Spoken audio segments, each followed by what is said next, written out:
We will call the K-12 Education Committee to order. Madam Clerk, please take the roll. Representative Bolso. Hurt. McKenzie. Ritchie. Slater. Stevens. Warner. Chairman White. Chairman Haston. Here. Chairman, you have a quorum. Thank you. Members, any personal orders before we set to begin?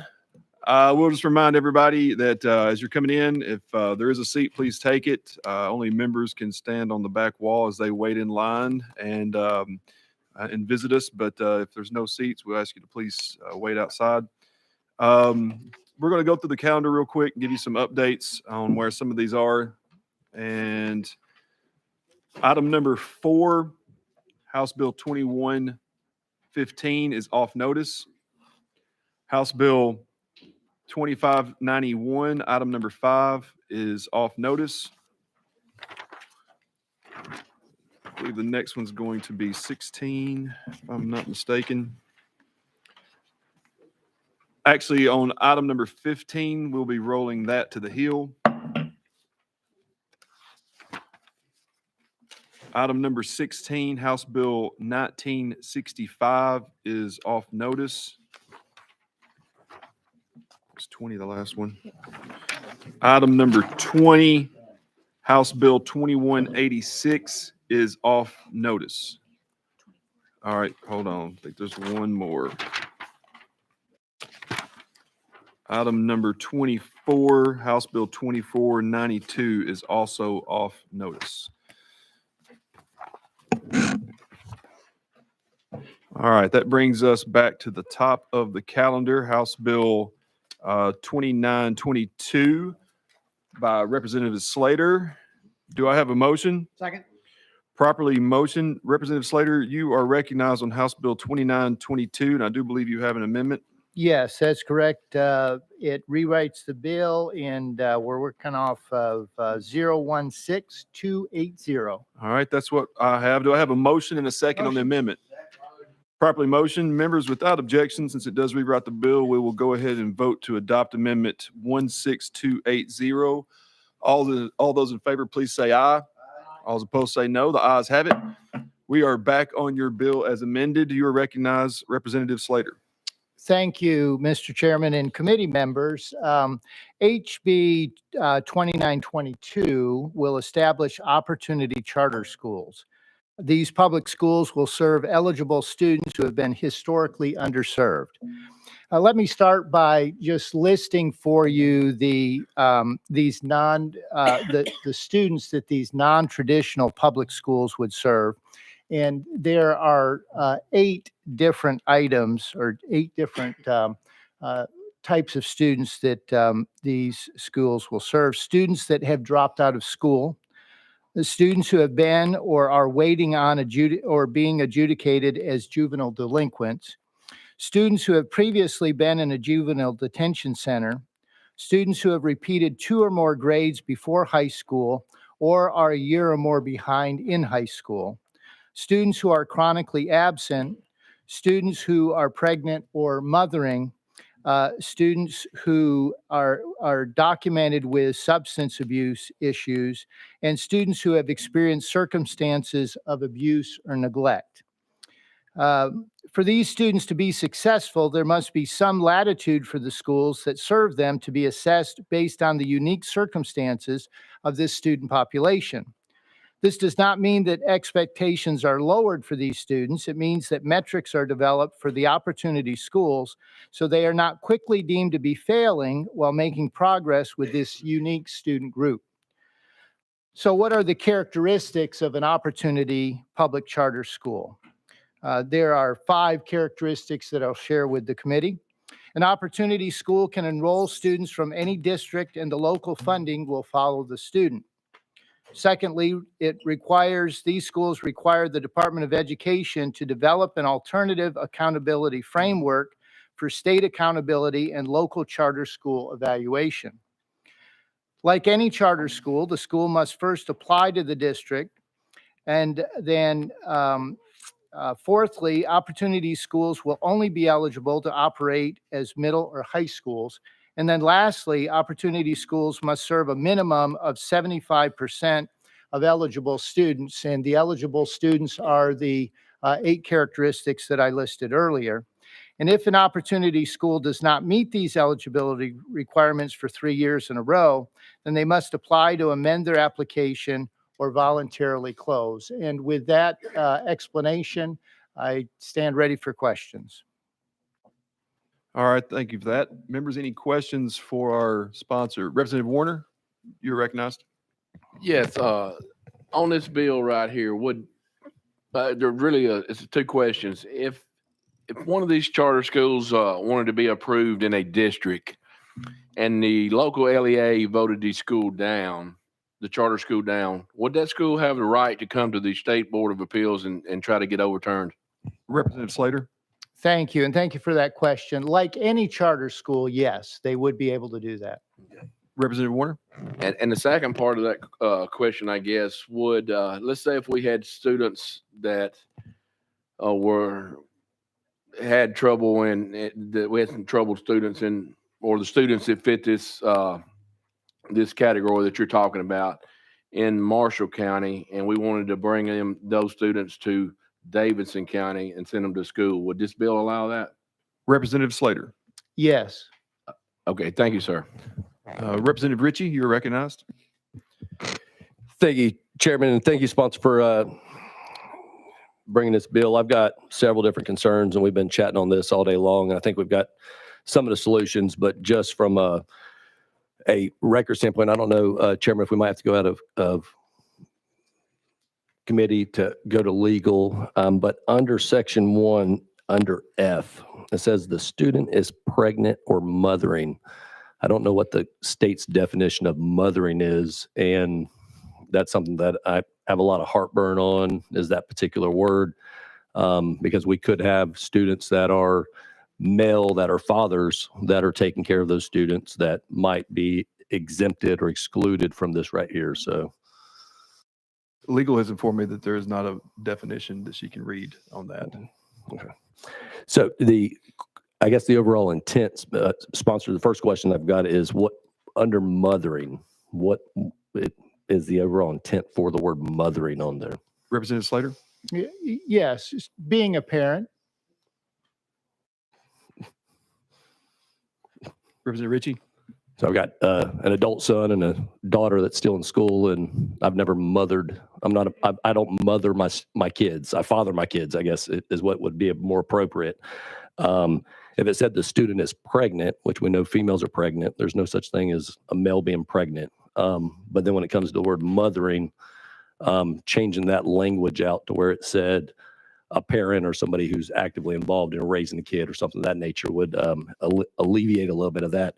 Talking a little bit on some of the concerns that Representative Warner had mentioned, when we're looking at LEAs that are outside of the district, my biggest heartburn and what I've received a ton of phone calls and emails a day on has to do with the residential program. There was a bill that came up last year that was similar to this, but there's a lot of stuff that got cleaned up and polished to where we took the homeschool element out of it. Thankful for that.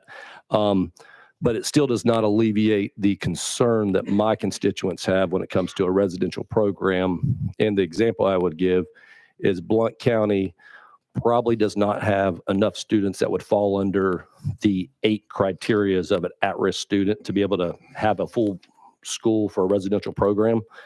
So if there was a application, Blount County turned it down, it would go to the state charter, that would end up getting approved. This particular bill would allow students from anywhere in the state to then be relocated to Blount County. When the locals did not want that, they voted it down. The state charter approved it. And now we have students that are coming there. They've got a 6-hour on average curriculum day, 8 hours of sleep, and they've got 10 extra hours of free time to do whatever it is that they have going on. And when we're looking at students that have been adjudicated as a juvenile delinquent, a student has been previously detained or incarcerated, a student that has been held back twice, the folks in my district don't want students, if we don't have a large populations of students that would be eligible for at-risk, we're not jumping up and down and excited about the opportunity that you could end up putting a residential program in our county and moving students there to when our population base wouldn't even have enough students in there. So I don't know what's your opinion on that when it comes to those concerns that my constituents have and other folks from across the country or across the state have for putting this in counties to where we're going to be relocating students there. Representative Slater. Thank you, Mr. Chairman. So first of all, this bill would create a new type of charter school. So there's been no application for this type of charter school yet in the state of Tennessee. So whether it would be in your county or in my counties, there's been no application for this type of school. This creates a new type of school, new type of charter school, an opportunity public charter school.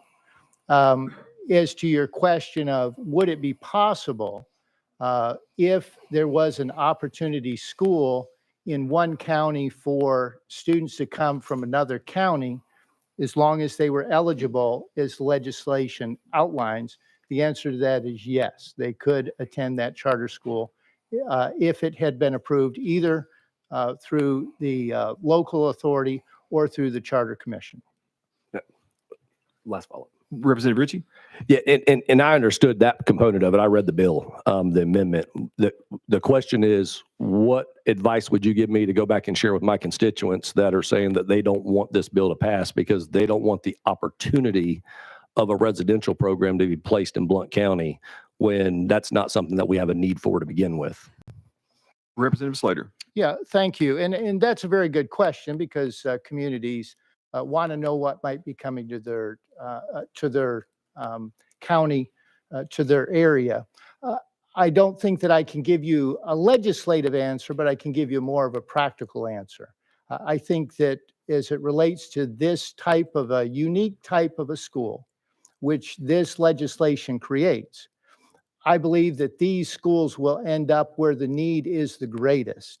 And you mentioned that you don't feel that in your county that there's enough need there, and that may be true.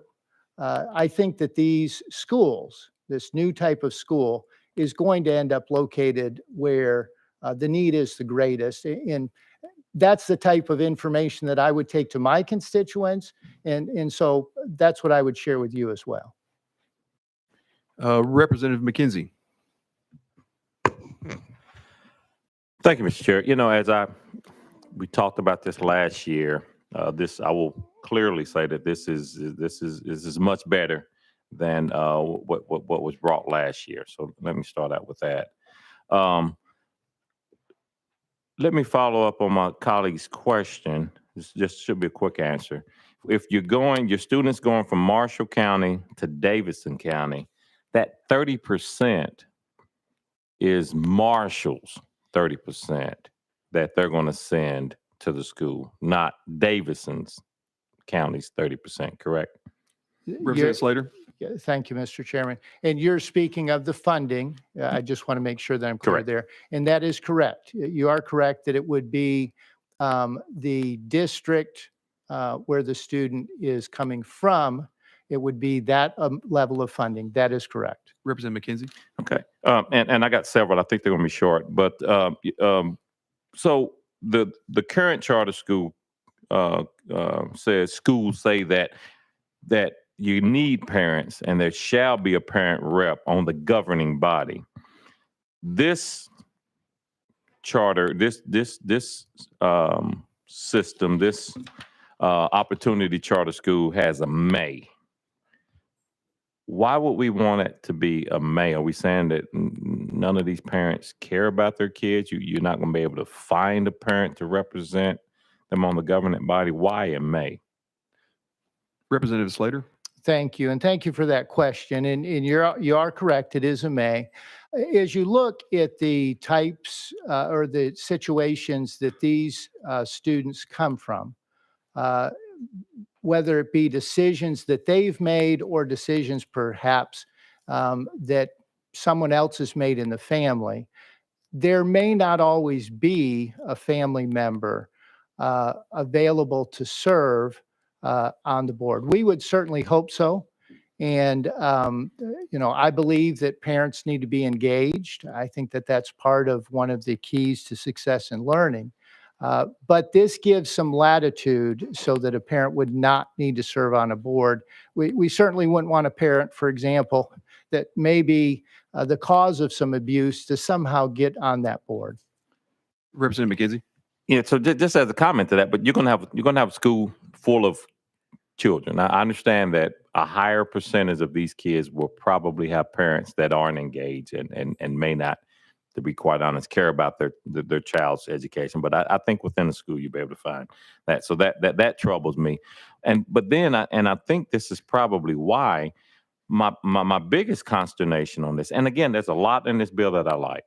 It really is the opening salvo puts them at the only kids that you're going to accept into this program are at kids at below 200% of poverty. That's not a lot of money, and that to me that assumes a lot of stuff.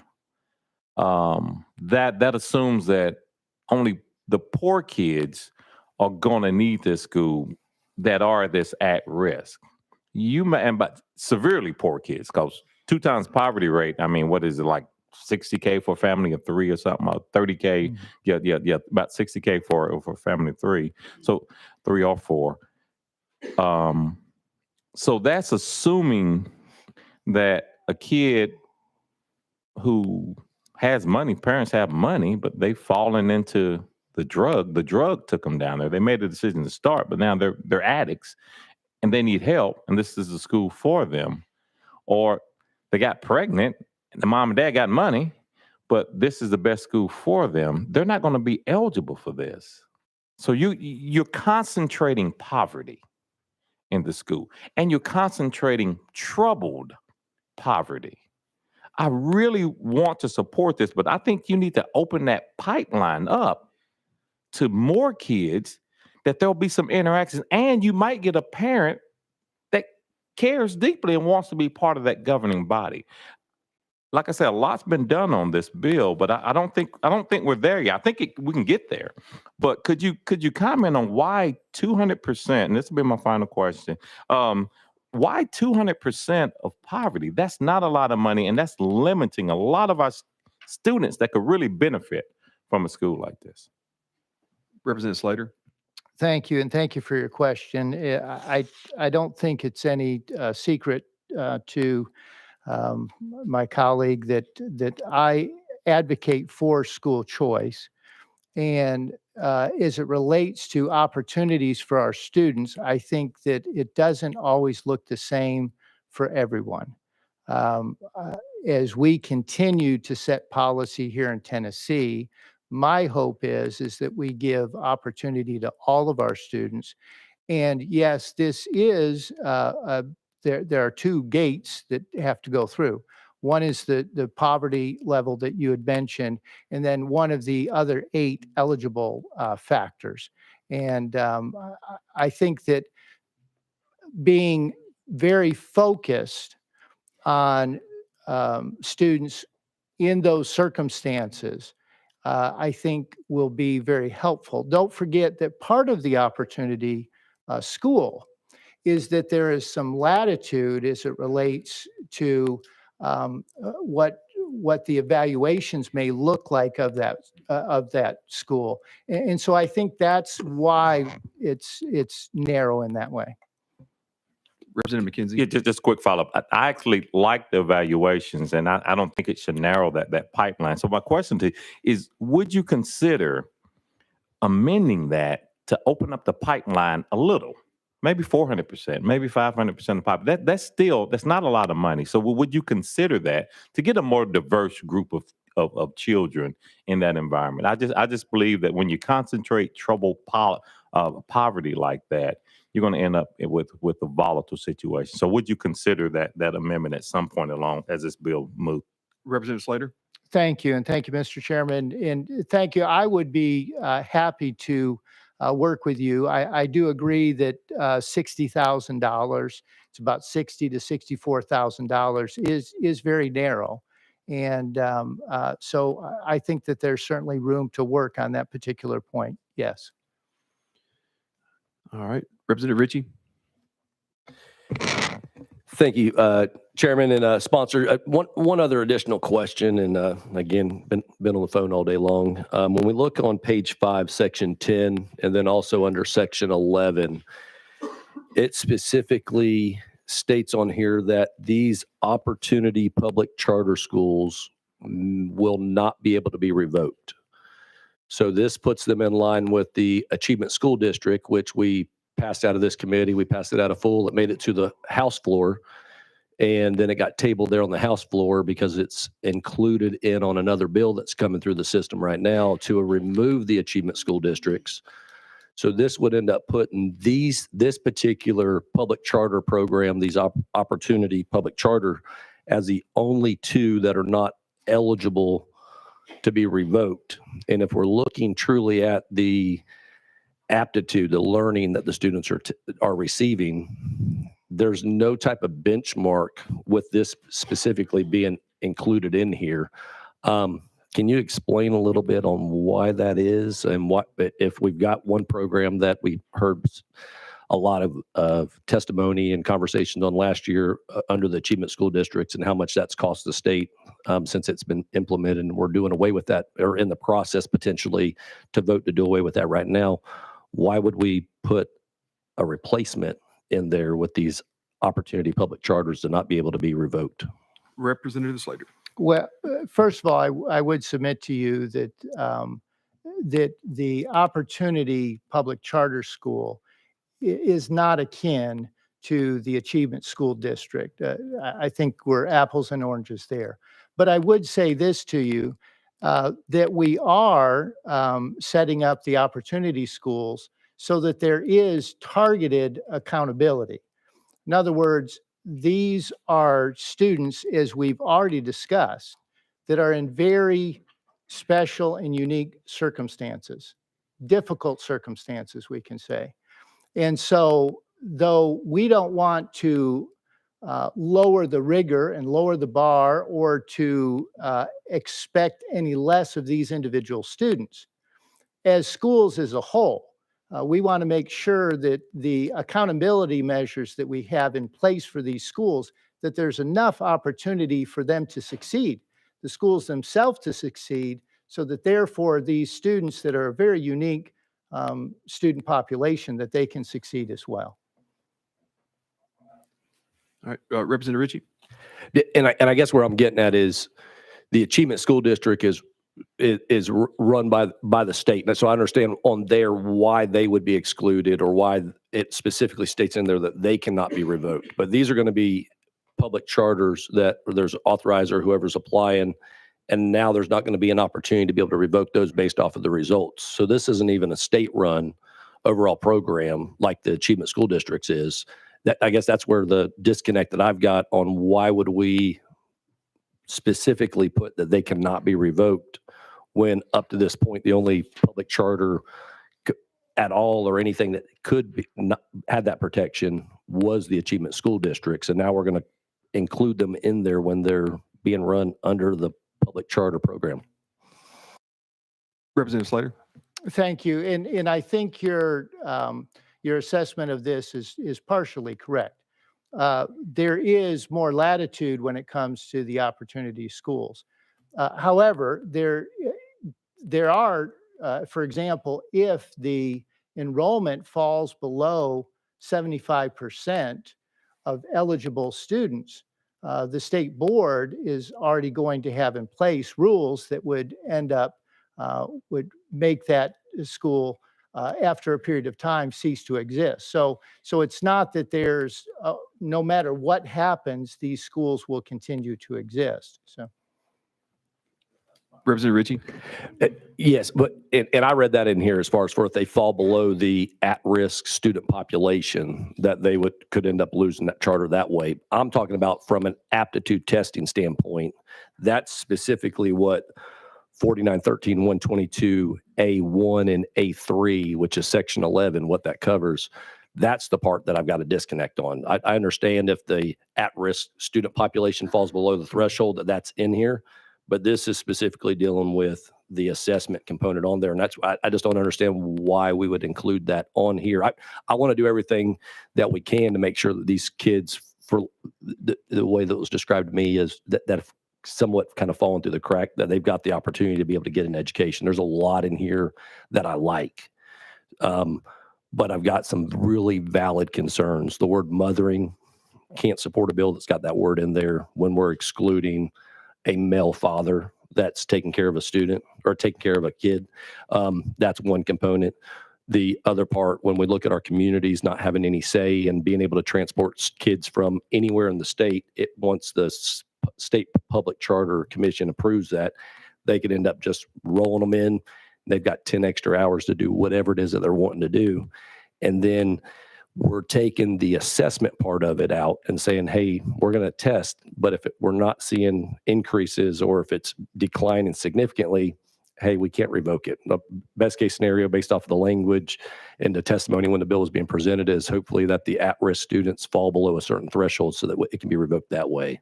That was just comments that I've got on there. Thanks for the bill. There is a lot in here that I like, a lot in here that I support, but there are some real alarming concerns that I've got with it. Hopefully we can end up getting the amendment to address some of those things, but thank you. All right, members, any other questions?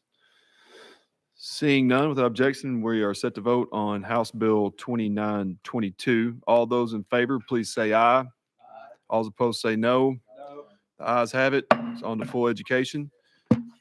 Brings us to item number 2, House Bill 2326 by Chairman Hicks. Do I have a motion? Properly motion. We'll wake everybody up here. Yeah, there you go. We got finance. We got finance in the room, people. Let's look sharp. Word. We got a reputation to uphold here. All right, so we do have an untimely filed amendment that has a technical correction of basically what the full amendment is that's already on the dashboard. As this is the final calendar. So without objection, we will consider the untimely filed amendment, which rewrites the bill, and then we'll go to the chairman to let him explain the amendment and the technical correction. All right, properly motion. That amendment number is 16283, I believe. Is that what you have, Chairman Hicks? That's correct. That's what I All have. right. So all those in favor of adopting amendment 16283, please say aye. All those opposed say no. The ayes have it. We are back on the bill as amended. Chairman Hicks, you are recognized. Okay, and first thing, Mr. Chairman, I'm going to address the technical change that we made. Okay. If you look there on, let's see, it'll be section 1, section D, subsection D, I'm sorry. And then there's a reference there to section A3A. Then you'll see the double I's there. And and the correction was it was a single I. And so that was just a simple correction was to put the double I's. So it just pointed to the wrong section. So that's all that amendment did. But the amendment that you all put on did make the bill. And so what this bill does, now to describe it, this is the alternative pathways to 5th grade bill. So when we had the special session, we come up with a 3rd grade retention bill, and then we had pathways that for 3rd grade that would allow a student to be able to move into 4th grade. And so over the summer, when school was out, we thought, okay, we kind of dodged the bullet there because we kept hearing all these students were going to be held back in 3rd grade. And then lo and behold, we find out later, well, they got through 3rd grade because there was other off ramps, to find out that in 4th grade, they either show adequate growth or they're stuck.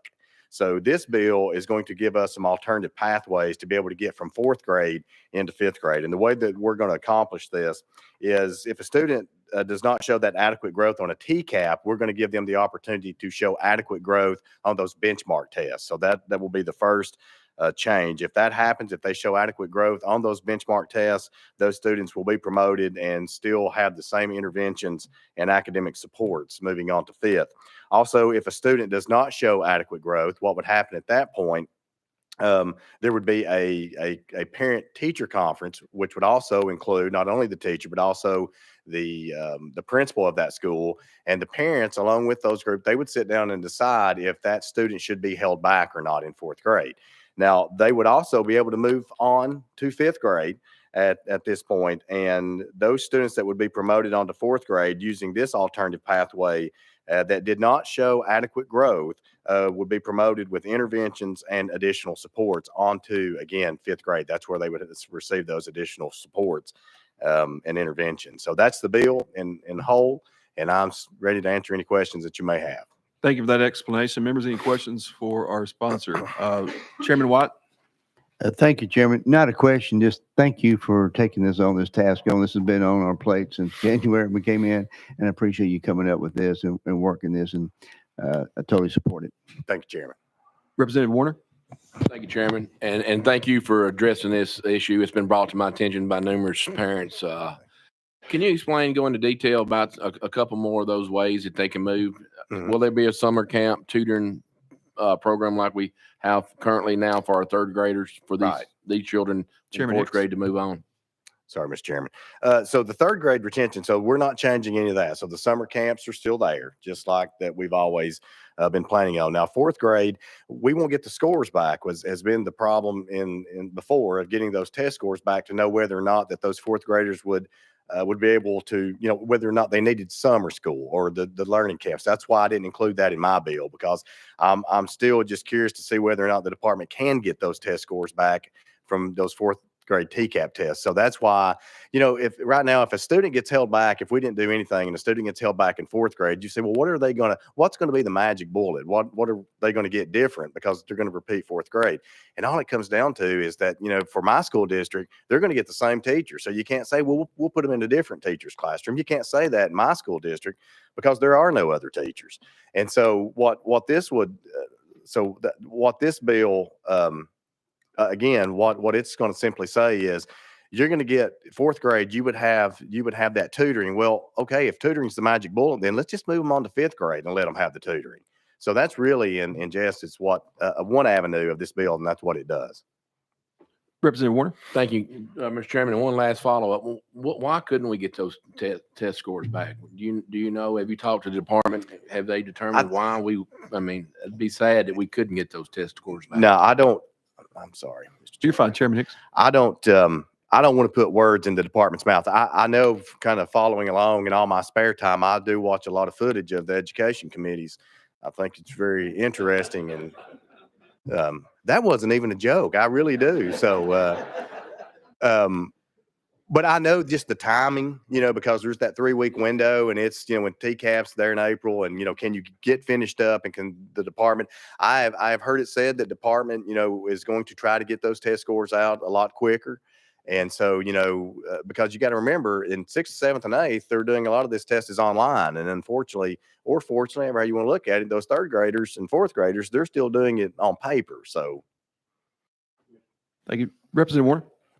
And I apologize. I promise this is the last time. And I appreciate you bringing this bill. I think it needs to be done. And I just hope there's a way that we can figure out to move these 4th graders on. You hear so many times, my student test, their grades are straight A's, but when it comes to the testing part of it, they struggle a little bit sometimes. And, there's pressure on the test, on test days and that type stuff. And I hope we're not holding students back, due to one bad test or a couple bad tests. Thank you again. Thank you. Thank you. Members, any other questions? Seeing none, we are set to vote on House Bill 2326. All those in favor, please say aye. All those opposed say no. The ayes have it. You're on a full education, and before there, try to pick up a hobby besides watching education. I will. I'll do that. Thank you, Mr. Chairman and committee. I'm going back upstairs and watch you all right now. Thank you all. Members, before we get to item number 3 and Chair Lady Littleton, we do have a scheduling conflict, and we are going to pull up, without objection, item number 7 on the calendar, House Bill 390 by Chairman Sapicki. And then we will get right back to the order. Properly motioned, Chairman Sapicki, you are recognized on House Bill 390. We have an amendment, Mr. Chairman, 013432.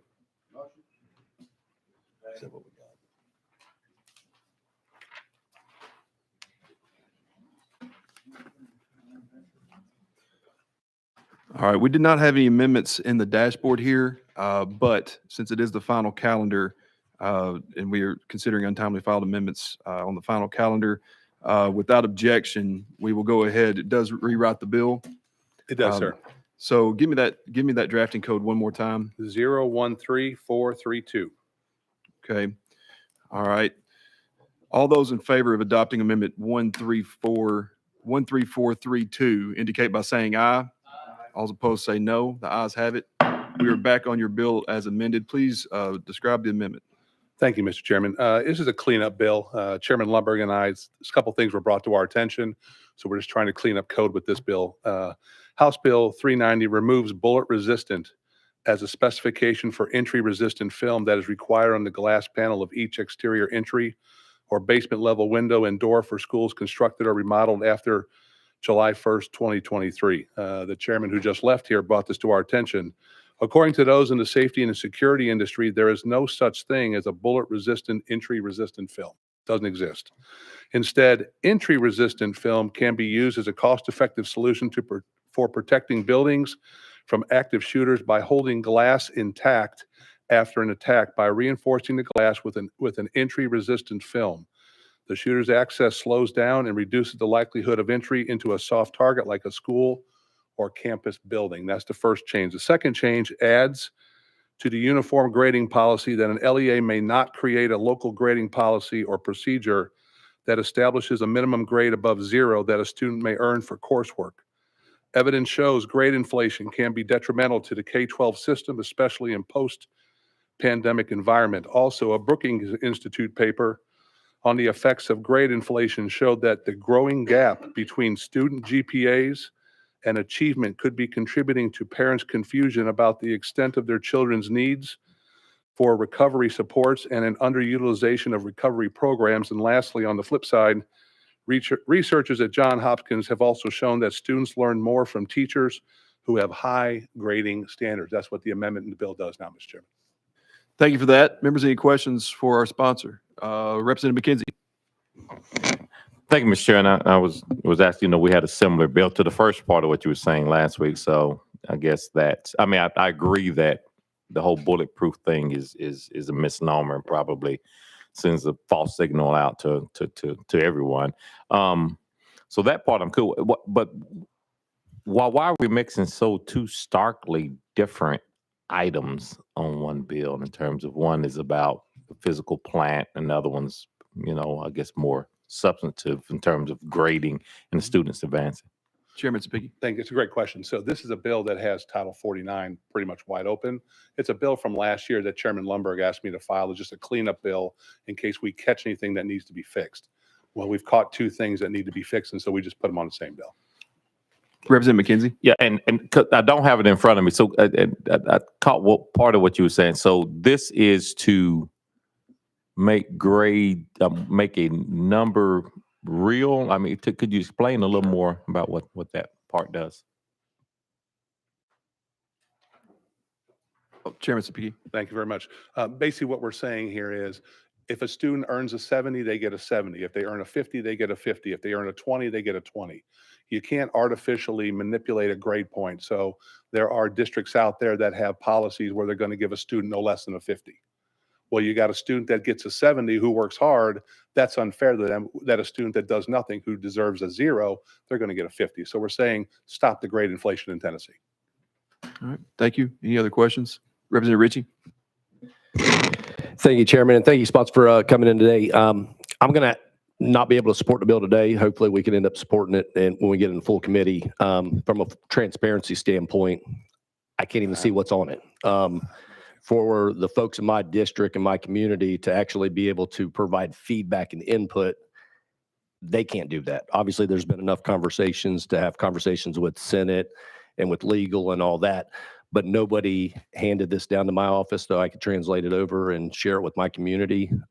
This is one of the things that really drives my district and other Tennesseans crazy is a lack of transparency when it comes to legislation up here.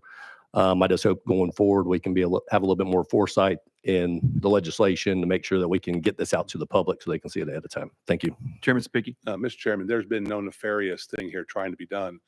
I will check with legal, and I will check to make sure. We were told that this bill was filed a week ago. This amendment was filed a week ago. So I do apologize to the committee. What I'm representing is in the bill, and I'll be happy to make sure that this gets taken care of at the full committee so everybody has it as soon as we can. I do apologize. Representative Warner. Thank Thank you, Representative, for bringing the bill. And let's go back to the first part of your bill. You talked about the supposedly the bulletproof film or something, and I know it was talked a lot about in special session. I know there was a lot of money put forth in special session to go to things like this. And I heard the testimony the other day from a gentleman we had in from somewhere that said that there was no such thing. My question would be to you, and I guess to the Department of Education, if these schools have spent money on this bulletproof film, can we go back and sue these contractors that have sold us this false, whatever they sold us, this false film? Chairman Sapiki. I don't know if I can answer that for you, because all my bill addresses is taking something that doesn't exist out of code and just leaving what does exist in there. I don't know if in those contracts that they were purchasing bullet resistant film or they were purchasing entry resistant film. I don't know, but we're just going to try to clear the code up to take something out of there that doesn't exist. Again, thank you, sir. Any other questions? Seeing none, without objection, we'll be voting on House Bill 390. All those in favor, please say aye. All opposed, say no. The ayes have it. On to full education. Do apologize, committee. Sorry. All right, that takes us back to item number 3, House Bill 2165 by Chair Lady Littleton. Do I have a motion? Properly motioned. You are recognized on House Bill 2165, and I do believe you have an amendment. Yes, it's 15632. All right, that's what I have. Members, do I have a motion on the amendment? Thank you. Properly motioned, and it does rewrite the bill. So members, without objection, we'll be voting to adopt Amendment 15632. All those in favor, please say aye.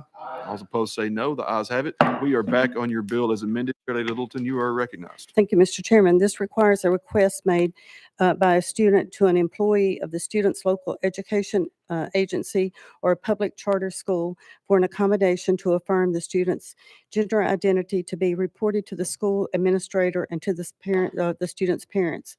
Prohibits an employee of the LEA or public charter school from knowingly giving false or misleading information to the parent of a student regarding of the student's gender identity or the student's intention to transition to a gender that differs from the student's sex at birth, and authorizes the student's parents and the general attorney to bring an action against the non-compliant LEA or the public charter school, and requires the court to award court cost expenses and reasonable attorney fees to the prevailing party. All right. Thank you for that explanation. And members, we will open it up for some questions, but we did have 2 guests that had requested to testify on this bill. So without objection, we will go out of session, and we will bring up our 2 guests that were down if they want to come on up to the table, if they're here. And we may just have one, that's fine, but just come up, and for the record, just make sure that your the light's on there for your microphone. Representative Raper might be able to help you there if yeah. There it is. There we Thank go. And you. just make sure that microphone's pulled up to you, and just state your name and who you're representing or where you're from for the record. And then you'll have 3 minutes for an opening statement, and then we'll open it up for any questions. Great. Thank you so much, Mr. Chairman. I'm Emmy Kanawati. I'm the board president for Nashville Launchpad. I've worked as a sexuality educator and trainer for the past 25 years, and I currently teach at Vanderbilt University and University of Tennessee, Knoxville. Since 2014, Launchpad has provided more than 25,000 nightly stays to unhoused gay, bisexual, and transgender youth in partnership with local churches. They come to us from around Middle Tennessee and beyond. We believe that HB 2165 will have a harmful effect on Tennessee school children. We know that LGBTQIA youth experience homelessness at a rate of 120% more than their straight counterparts, and that 50% of LGBTQ young adults report being pushed out of their homes. Accepting homes are vital to preventing youth from losing their basic security. They know when they are safe and when they need to be able to tell their parents when it is safe for them to do so. If it is not safe for them to do so, they don't need to be forced into revealing their identities. There are serious consequences when they come out before they're ready, including violence and removal from their home and their support systems. In some cases, our schools represent the only safe harbor available to some of these young people. As a parent, I can tell you that if my child didn't feel comfortable coming to me about something, I would really hope that there were people in the schools that would be able to lend support and advice. School staff need to continue to be trusted to give counsel and protect children, as well as to receive reports of abuse and neglect at the hands of their parents and guardians. HB 2165 runs the risk of piercing this veil of privacy and trust that is needed to create a safe environment for our schools, which is sometimes the last resort for some young people. It is well known that our DCS system is already overwhelmed by the number of minor children placed in their care. Launchpad has seen a 25% increase since last year in young adults who need emergency shelter. Please do not allow this bill to needlessly increase the need for our services. Thank you. Thank you. Members, any questions for our guest? Representative McKenzie, you're recognized.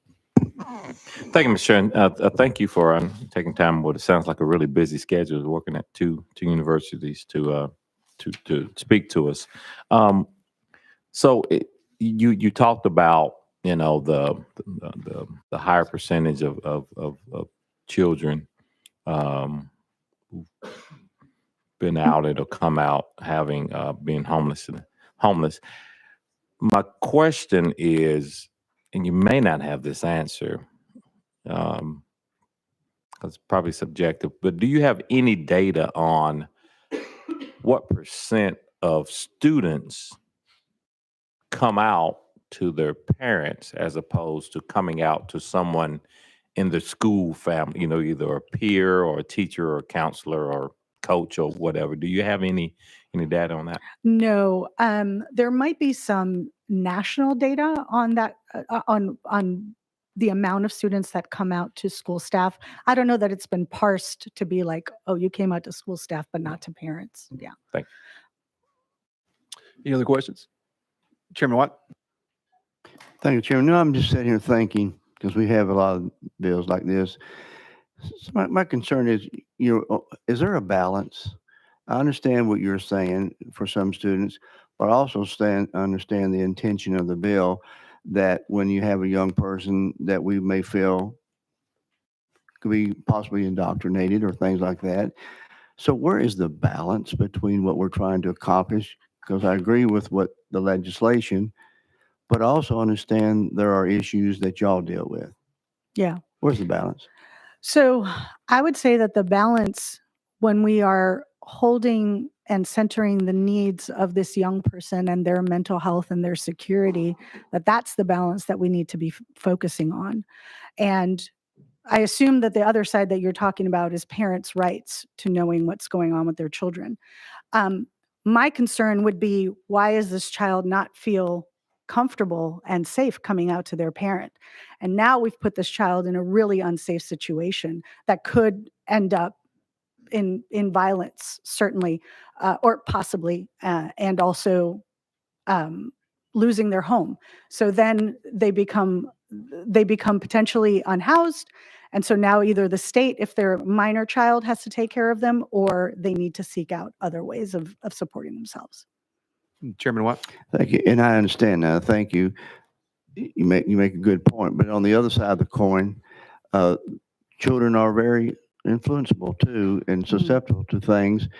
And so that's where the parents' rights come in. So, Yeah. A lot of times we get on one side or the other. Yeah. Look, how do you get that balance? Yeah. And that's So thank you. So there's this narrative going around that children are being indoctrinated, that they are being influenced, that they are somehow, that these forces of either their peers or media or something is influencing them in terms of their identities. And actually, all the data bears out that if this happens, it happens extremely rarely. That that the majority of times when children do feel that they are of a different identity than the one that they were assigned at birth, that is true to them, and that and let's say that it is something that is they're being potentially influenced. Let's say, for the sake of argument, that may be the case. Wouldn't a parent want to make sure that there was somebody supporting that child to make sure that they can get through that, so that they can arrive at what their true identity is? But instead, if we're putting them in a conflictual relationship with their parent, potentially, that's not going to help that child, and in fact might actually push them further away from their parents in terms of a relationship. Any other questions for our guests? Bless you, Representative Parkinson. Yeah, thank you. All right, no other questions. Thank you for coming Thank you. and joining us today. Members, without objection, we'll go back into session and go back to Chair Lady Littleton if she has any follow-up, or before we open it up for any questions. Welcome All questions. right. Members, any questions? Representative McKenzie, you're recognized. Thank you. This like Chairman White, I get a part of this bill and probably the core of the seed of what you're saying, but this is it's pretty heavy-handed, I would say. So don't teachers and counselors, in that situation, have a duty to maintain some kind of confidentiality? I know they do on other things. I mean, is there any duty for the role of a counselor to help to maintain some things confidential? Chair Lady Littleton. Well, these are teachers, not counselors. Representative And I McKenzie. don't think they do. Okay, so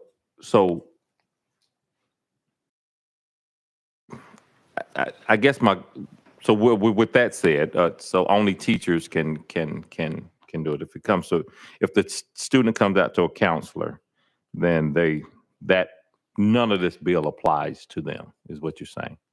Chair Lady Littleton. It clearly says LEAs. Representative McKenzie. Yeah, I'm sorry. I was talking about a counselor in the schools, in the school environment. Yeah, employed by an LEA at the school. They're just, but I was a stutterer, still a stutterer, but I had to go out to a counselor and we work with that. So I work with that student. So if during that time I bonded with that counselor, because it's a one-on-one kind of a thing, or that trainer, or maybe I'm, have something going on, and I came out to that counselor,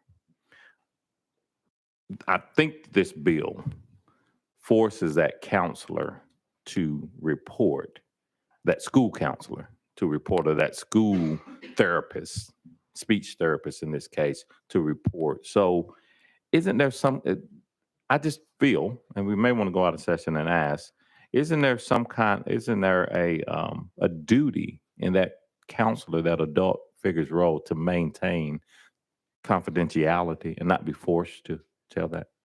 Chair Lady Littleton. I'm not sure about the counselors. Do we go out of session and answer them? We can, but they're telling us that they don't have any answer to your question. But we'll go to legal just to make sure. All right, we'll go out of session without objection. Casey Washburn, Office of Legal Services. Representative McKenzie, I don't know that a school counselor necessarily has the same duties and obligations maybe that's applied to a therapist or a medical professional. I think it might depend on what their certification and requirements are. But generally, this bill would require any employee of an LEA or public charter school who receives that information to communicate that to a school administrator, who is then required to communicate that information to the student's parent. President McKenzie. Thank you. But so my last statement and then question on this Is this to legal? Oh, I'm sorry. Yeah. No. Okay. Any other questions sorry. for legal while we are out of session? All right. The objection in session. Representative McKenzie. Thank you, Mr. Chair. So my last kind of comment on this one is, again, this is just a strong bill with a lot of shalls and a lot of have to. School is volatile, right? It's a beautiful place where our kids go and grow and learn, and most of them conform with whatever model society says that they need to conform with. But some kids are just different. They're just different, and I think as our kids grow and become different, that's why some are different and more focused on football than algebra. Some of our kids are different and focus on more theater than a home ec class. And so what this will do is take kids that are different. They may come out, or they may go back in with whatever go back in means. But regardless of that, to force these functions when we know what's going to happen.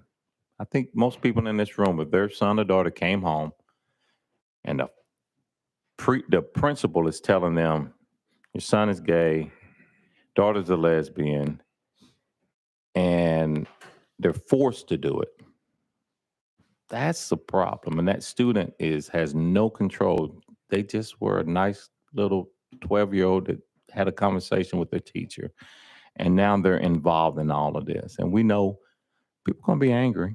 A lot of parents are going to be angry. They say, not my child. It's not how I raised you. All that good stuff. Grew up in a Christian home. There's no way this is happening. And if there's conversations, it's going to escalate. And that number is real. That they're going to get kicked out at a higher rate. They're going to get kicked out of their homes, ill prepared for society, ill prepared for what DCS is going to be.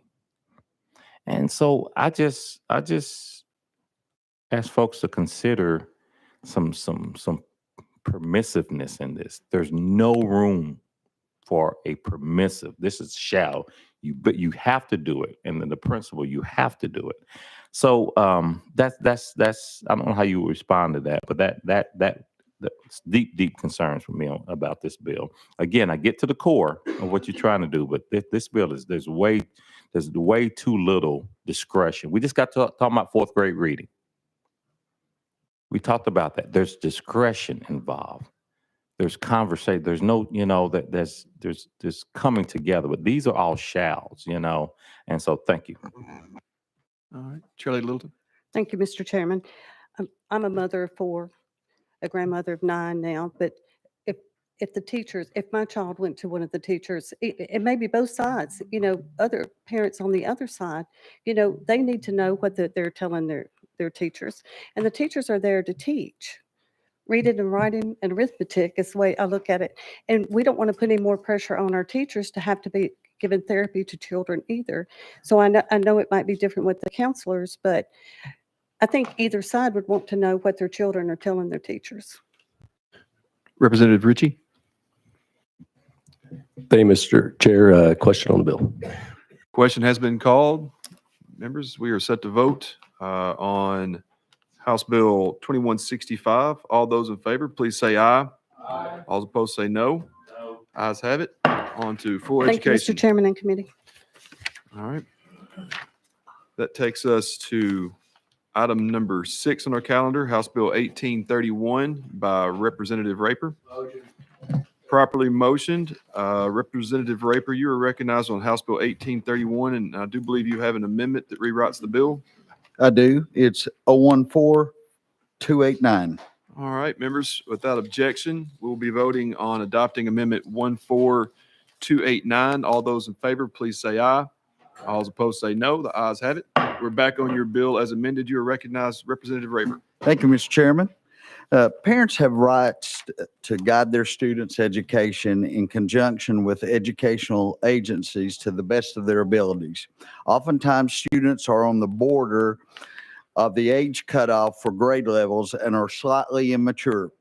This amendment and this bill, which we worked with the Board of Education, and the bill expands a parent's rights to elect to retain their child in K through 2. And this is an and statement. So these two conditions have to exist. The student has to have a documented academic or behavior delay and the parent and guardian believes retention may benefit the student. And the amendment also includes a request from the Department of Education to add clarifying language that the bill does not supersede a school's obligation to comply with any federal or state laws with disabilities or ELL, which those of you who may not know, English language learners. And this is consistent with our moves to empower families and ultimately respect the input of the parents. So just a real quick review, K through 2, both situations need to exist, and the parents have the right to, under those, to make the decision. Thank you for that explanation. Members, any questions? Chairman Watt, you're recognized. Thank you, Chairman. And we cannot already do this? Representative Raper. No, sir. The parents don't have the right. If the school chooses and they said we're not retaining, then the parents have a right to override that in this case. So, Okay, thank you. Members, any other questions?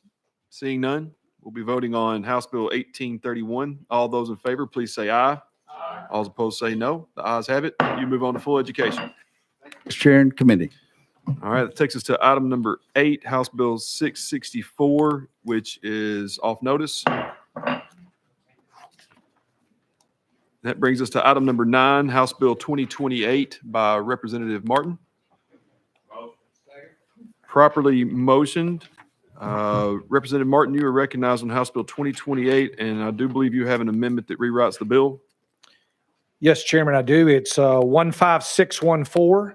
All right, that's what we have. Members, without, thank you. Properly motion. Members without objection, we'll be voting to adopt Amendment 15614. All those in favor, please say aye. Aye. All opposed say no. The ayes have it. We are back on your bill as amended. You're recognized on House Bill 2028. Thank you, Mr. Chairman. We have a guest here today that I've brought up from Chattanooga to talk about these life-saving anti-choking devices. And with your indulgence and permission, I would appreciate, before I give my remarks for Absolutely. Members, without objection, we do have a guest that had requested to speak on this bill.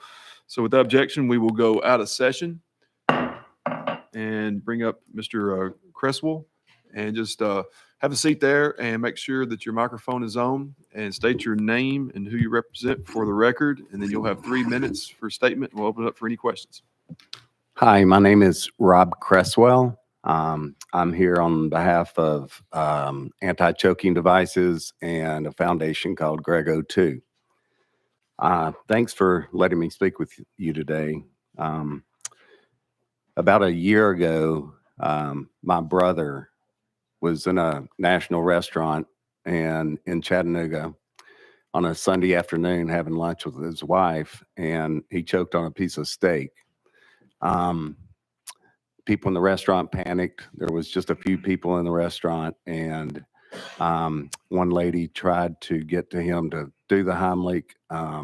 She wasn't able to do that. He passed out. A gentleman began CPR, and my brother passed away 5 days later. During my brother's funeral, a friend of mine told me about an anti-choking device called a LifeVac. I ordered a LifeVac the next day, and after a few sleepless nights, I decided that we were going to put one of those in every food service area in Hamilton County. So we started a foundation called Greg O2. My brother's name's Greg O2 for oxygen. And we started our journey a little less than a year ago. So far, we've worked with Hamilton County. We've got LifeVacs in all first responder vehicles. And we have got them in over 700 senior living, daycare centers, restaurants, and schools in Hamilton County and surrounding areas. A LifeVac is an anti-choking device. It is a device that it looks like a plunger. It's very simple. You put it on your face, you place, push, pull. It's an amazing device. It's never lost a life. It's approaching 2,000 lives saved to date. That number was about 400 when my brother lost his life. There's about 5,000 choking deaths a year in the United States, and LifeVacs have saved over 1,000 just in the last year. So we approached the health department and in Hamilton County, and they volunteered to, when they inspect restaurants or schools or any kind of food service area, they take these LifeVacs out and they give those to the owner or the school or whatever, and they're put up. So, so our whole goal is to have an anti-choking device in every food service area in Hamilton County and in all counties in Tennessee. And just one thing, the first LifeVac we put up, my brother's wife, she had some medical issues. She's in a senior living center, and we put it in there. And in 11 days, a gentleman was choking. The first one that we put up, they grabbed the LifeVac and saved his life. So we're just trying to get the word out. And these devices, they're less than $100, and they're just critical. So a couple things. It's the number 4 killer of any child under 5 years old.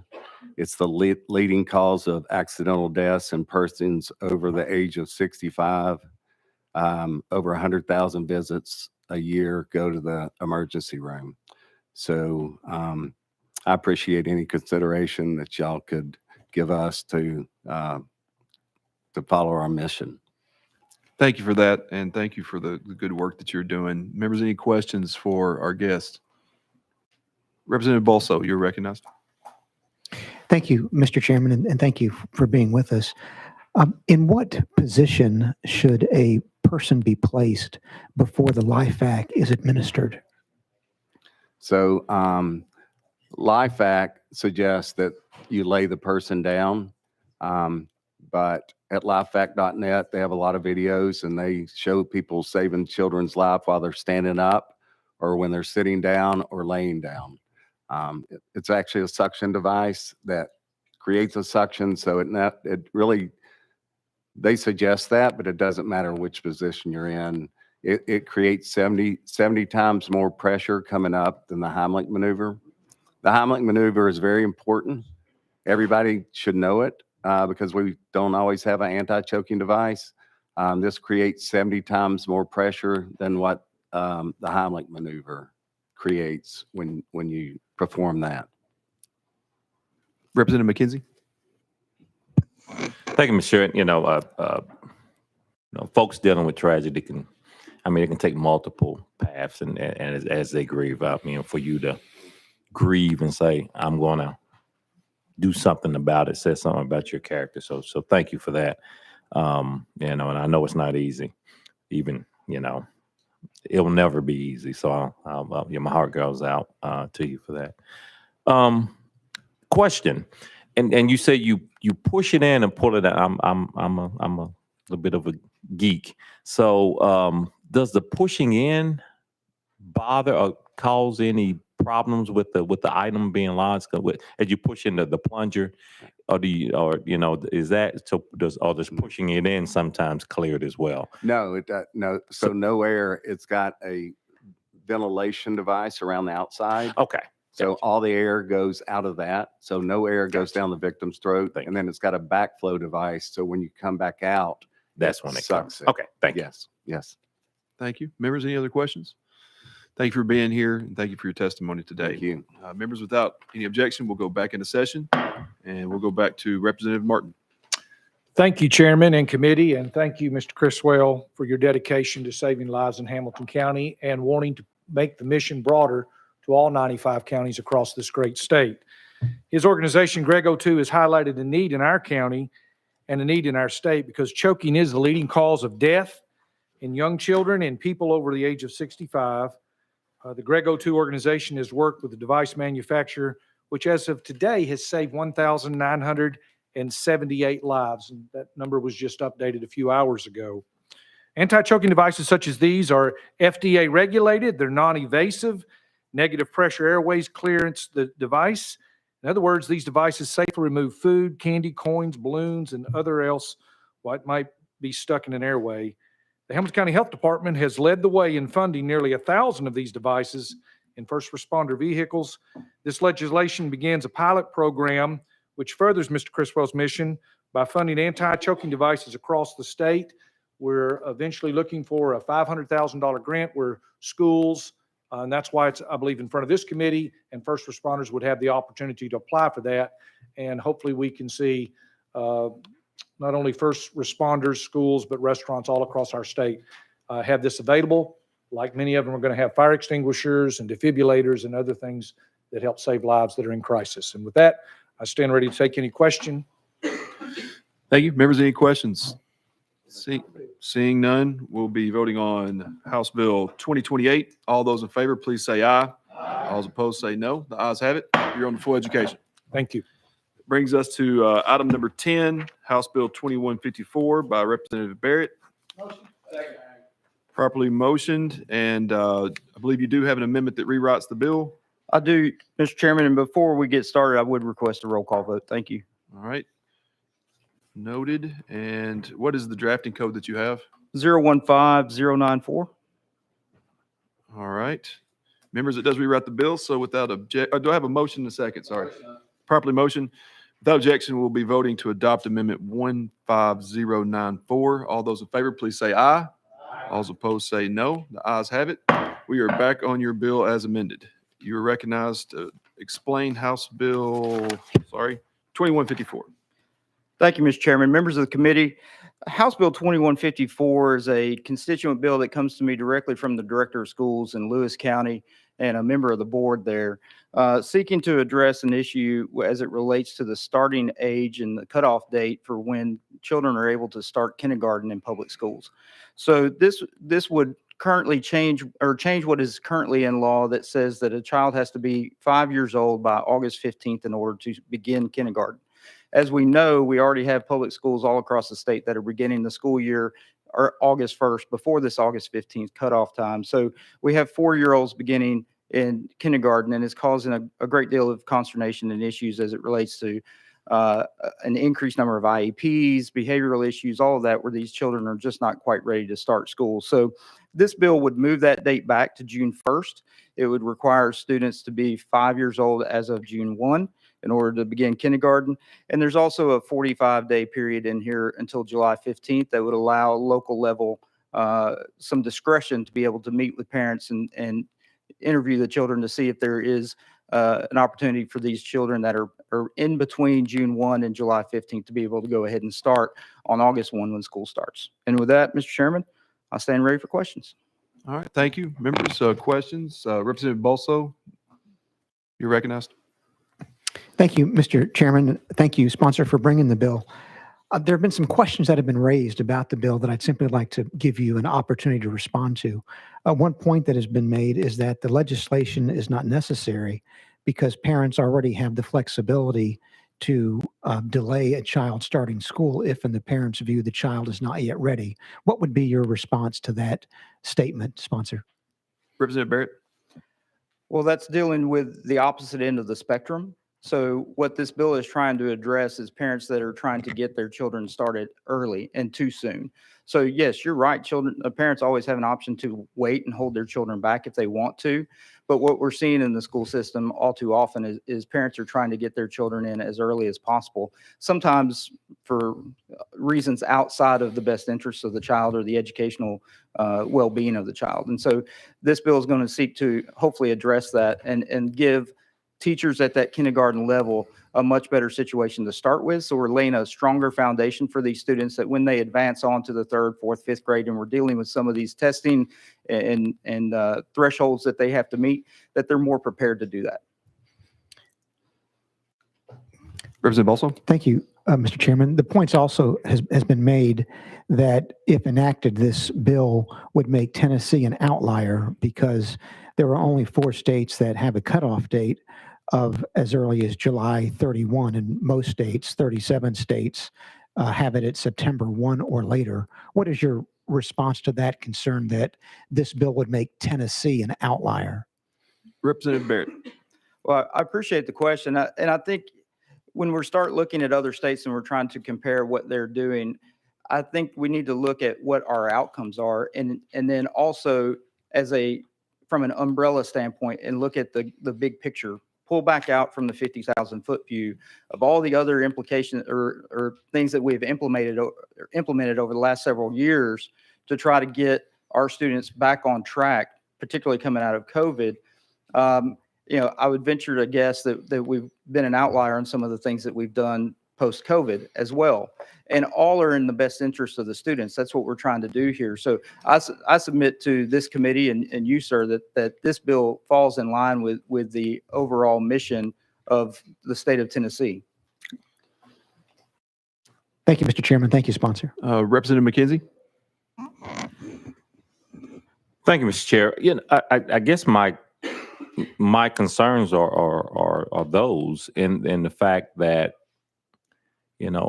I don't think we're outperforming hardly any, maybe one or two of those states, and one of them is Mississippi, unfortunately, that don't have these dates. And this date it's although you changed it from the original bill, it's extremely early in terms of the child.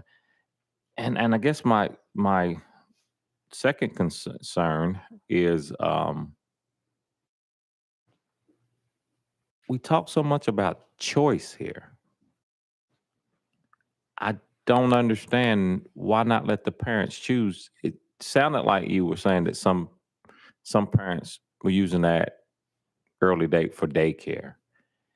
And my point to that is, okay, if they do it at 5, they're going to do the same thing. If they're not involved in that child's life at that early age, a year's not going to make a difference. I don't see the other states performing poorly.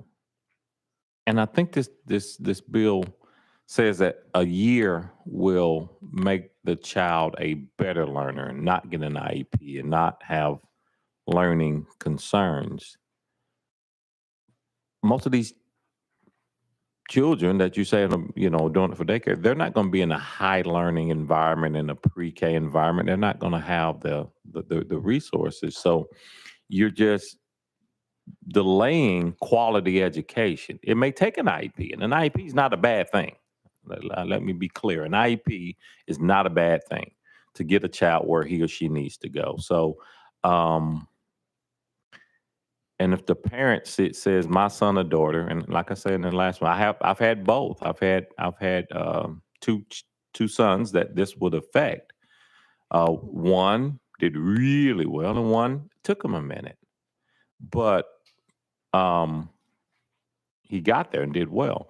So, but to force that, isn't this counter to parental choice that we have today? A parent can do this. What about the parents? To say that you can't do it, a parent might say, my daughter she's ready. And I've seen it. She's ready. Another year is only going to frustrate her. So why can't she go to school if her birthday comes before August 15th, but not before this new date? Representative Barrett. Thank you, Mr. Chairman. Again, we're arguing about what ifs when we already have a deadline in place, and what we're trying to address are issues that we already have data for. We've seen the comptroller's report that shows that students that start later have better test scores, that the back end is benefited by the fact that they're getting a little bit later start. There's data for that, and I know you're a data guy. So I would urge you to check out the comptroller's report. This bill is including pre-K as well. And we did that in conjunction with the Department of Education, who came to me and said, hey, we like where you're starting with this, but we think it could be even better if we go ahead and include a couple more sections of the code. So I think most of the folks here in the state that are looking at this in a holistic approach and how this is going to affect these students and getting them, like I said, a much better foundation starting off, all agree that this is a good idea to move forward with. Chairman Watt. Thank you, Chairman. Well, thank you, and I appreciate you bringing this. I understand where you're coming from and all. While ago, I asked the question about, where's the balance? And that's a lot of things we struggle with up here. And you had a bill a few weeks ago that the date was a little bit different. And understand what you're bringing, because I guess it's probably been the last 5 years. This has been before us all the time, and I've been trying to, where's the balance on this? But as I've gone around the state and talked to so many districts, I'm told they say, we have a lot of flexibility. Just leave that to the districts and everything. So I understand where you're coming from, because it's a question, an age-old question that's been around for a long time. But I think once we try to balance one thing out, we unsync something else. And that's my concern. And so you're a great sponsor, but I'm still going to be a no. Representative Barrett, any follow-up? I'll just thank you for the compliment, sir. Appreciate that. Any other questions? All right, question has been called without objection. Madam Clerk, please take the roll, or please take the vote. Representative Bolso. Votes aye. Representative McKenzie. No. Votes no. Ritchie. Aye. Votes aye. Representative Slater. No. Votes no. Representative Stevens. Yes. Votes aye. Representative Warner. Aye. Votes aye. Chairman White. No. Votes no. Chairman Hurt. Aye. Votes aye. Chairman Haston. Aye. Votes aye. 6 ayes, 3 noes. All right, bill passes on to full education. Thank you, Chairman of the committee. All right, that brings us to item number 11, House Bill 2024 by Chairman Clemens. Properly motion. Chairman Clemens, you are recognized on House Bill 2024. And which amendment are we going with? It's 015752, Mr. Chairman, and it makes the bill. All right, members, do I have a motion? And second, there we go, on the amendment. Without objection, we will vote to adopt Amendment 15752. All those in favor, please say aye. All opposed, say no. The ayes have it. We are back on your bill as amended. You are recognized, Chairman Clemens. Thank you, Mr. Chairman and committee. This bill came to me from a principal in my district. He brought this to my attention, and so what this would do is just simply require the students who receive language assistance services during the school year to have access to those same language assistance services when they take the TCAP. To make sure that they can perform to their ability.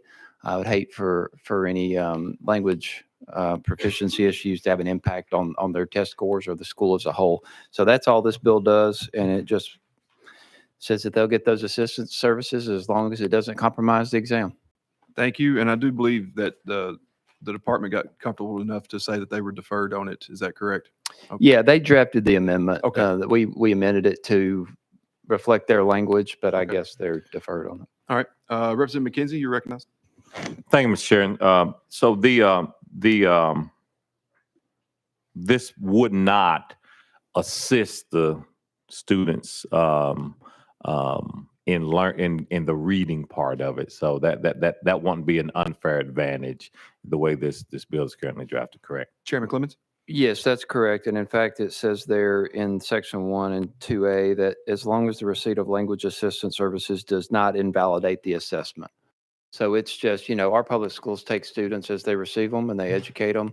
And I think they should be able to test, in a fair manner. So if they're receiving these language assistance services and have been deemed to need them during the school year for purpose of learning, I think the testing should reflect what they've learned, and that's what this would allow them to do.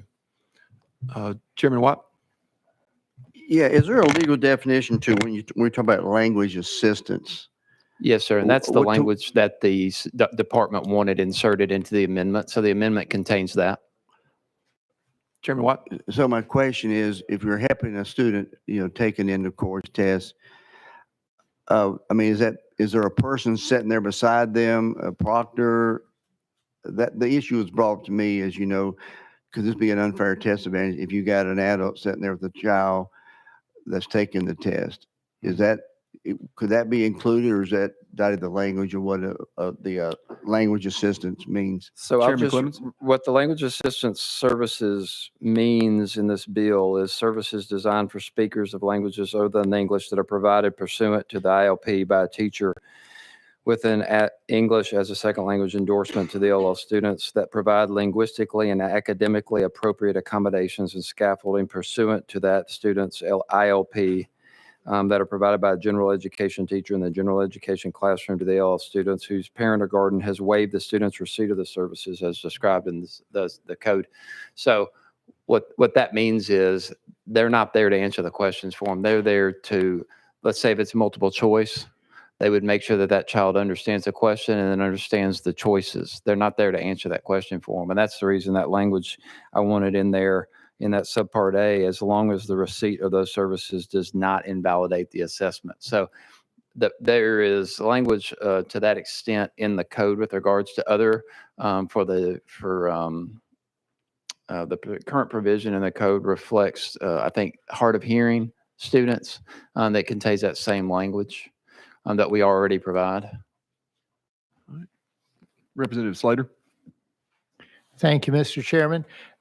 So would this assistance be for all assessments, or would it only be for the TCAP? Would it be during the regular school day? For which assessments would this apply? Chairman Clemens? That would be the TCAP test, which includes an end of course assessment required by the state board. Yeah. Representative Slater? And how many years would this continue? So this assistance with the TCAP and with EOC, would it continue indefinitely for an ELL student? No, Representative. So to receive these services, this assistance on the exam, they have to receive them during the school year. And they only receive them during the school year as long as it's required in their individual learning plan. So what you generally see in the schools that I represent in schools across the state of Tennessee is if, let's say you got a second grader who comes into the schools, an English language learner, they become more proficient as the year goes on. And then so in second grade, they may require these services. By third grade, they're now becoming more proficient in English and no longer require these. And that's reflected on their ILP. And if that's reflected on their ILP, then they don't get those English language services. And therefore, they wouldn't get them on the exam either. Thank you. All right, members, any other questions? All right, seeing none, we are set to vote on House Bill 2024. All those in favor, please say aye. All those opposed say no. The ayes have it. You're on to full education. Thank you, Chairman and Committee. Brings us to item number 12, House Bill 368 by Representative Love.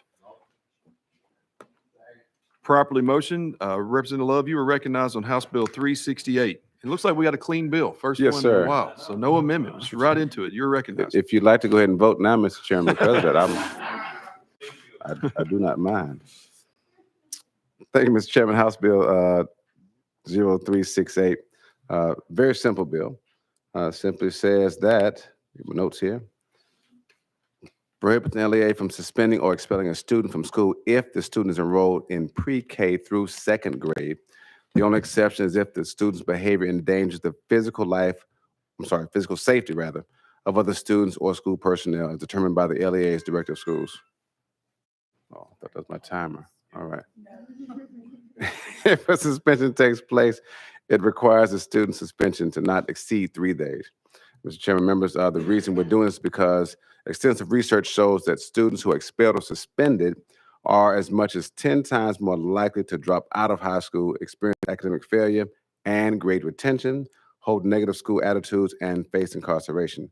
Our own Department of Education issued a report around discipline reform task force, and you can see the report on the website, and it talks about the fact that discipline does have a negative effect if it's a bit too harsh. That, Mr. Chairman, I'm open for questions. Thank you for that. Members, any questions? Representative Bolso, you're recognized. Thank you, Mr. Chairman, and thank you, sponsor. Let me ask you the obvious question. Sure. If you have a student in grades pre-K through 12 who's being disruptive and interferes with the learning of other students, why should the LEA not be able to decide to suspend the student in order to preserve the integrity of the classroom in the learning environment for everyone else. So in that instance, thank you for the question. In that instance, you must also ask, are there other measures that the teacher can take? I think 3 or 4 years ago, we passed legislation that said that the school should take in consideration if there are adverse childhood experiences before they do take those actions. And so this leads up to the LEA to say, if a child in that situation is being disruptive, what may be the cause of that disruption, rather than going straight just for the suspension. And we leave the provision that says that if they are posing a harm possibly to themselves or school personnel or the student, then by all means do that. But for just disrupting the classroom, that may be the issue that we're facing. That may not be productive for everybody. Chairman Watt, you're recognized. Thank you, Chairman. And here we are again. Okay, I understand what you're saying about pre-K through 2. This is a very delicate and sensitive time. But once again, for us to legislate, I just have a lot more faith in the LEA that they have policies in place. I just hate to tie their hands where we as a state say, we're going to prohibit you when there may be circumstances they need to make that decision. So I understand where you're coming from, but I think this may be one of those areas that let's let the LEA deal with that. There may be extenuating circumstances and that they need to deal with. Yes, sir. I hear you. Representative McKenzie. Thank you. So, is this something that's prevalent, or is it in concentrated areas? Representative Love. I know in metro schools, we had a situation several years back where almost 2/3 of the suspensions in that particular age range were African-American boys and girls. And we found that suspending them from school became very detrimental to their learning process. Now, this doesn't deal with that, but just shows the fact that if you're suspending kids in pre-K through second grade, something is going on there, right? That if a child is being that disruptive, something's going on there. And children come to learn about mathematics, they come to learn about reading, they come to learn. And these issues we're facing, there has to be a deeper issue there. If that's the case, right? We just simply say take a pause and evaluate what's going on in the child's life.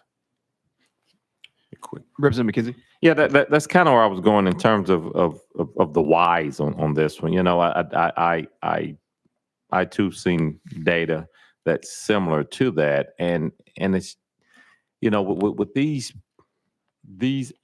age children, they're coming from different environments and they're being taught probably by people that aren't necessarily used to that environment. So there might be a learning on both sides. There'd be some rebellion.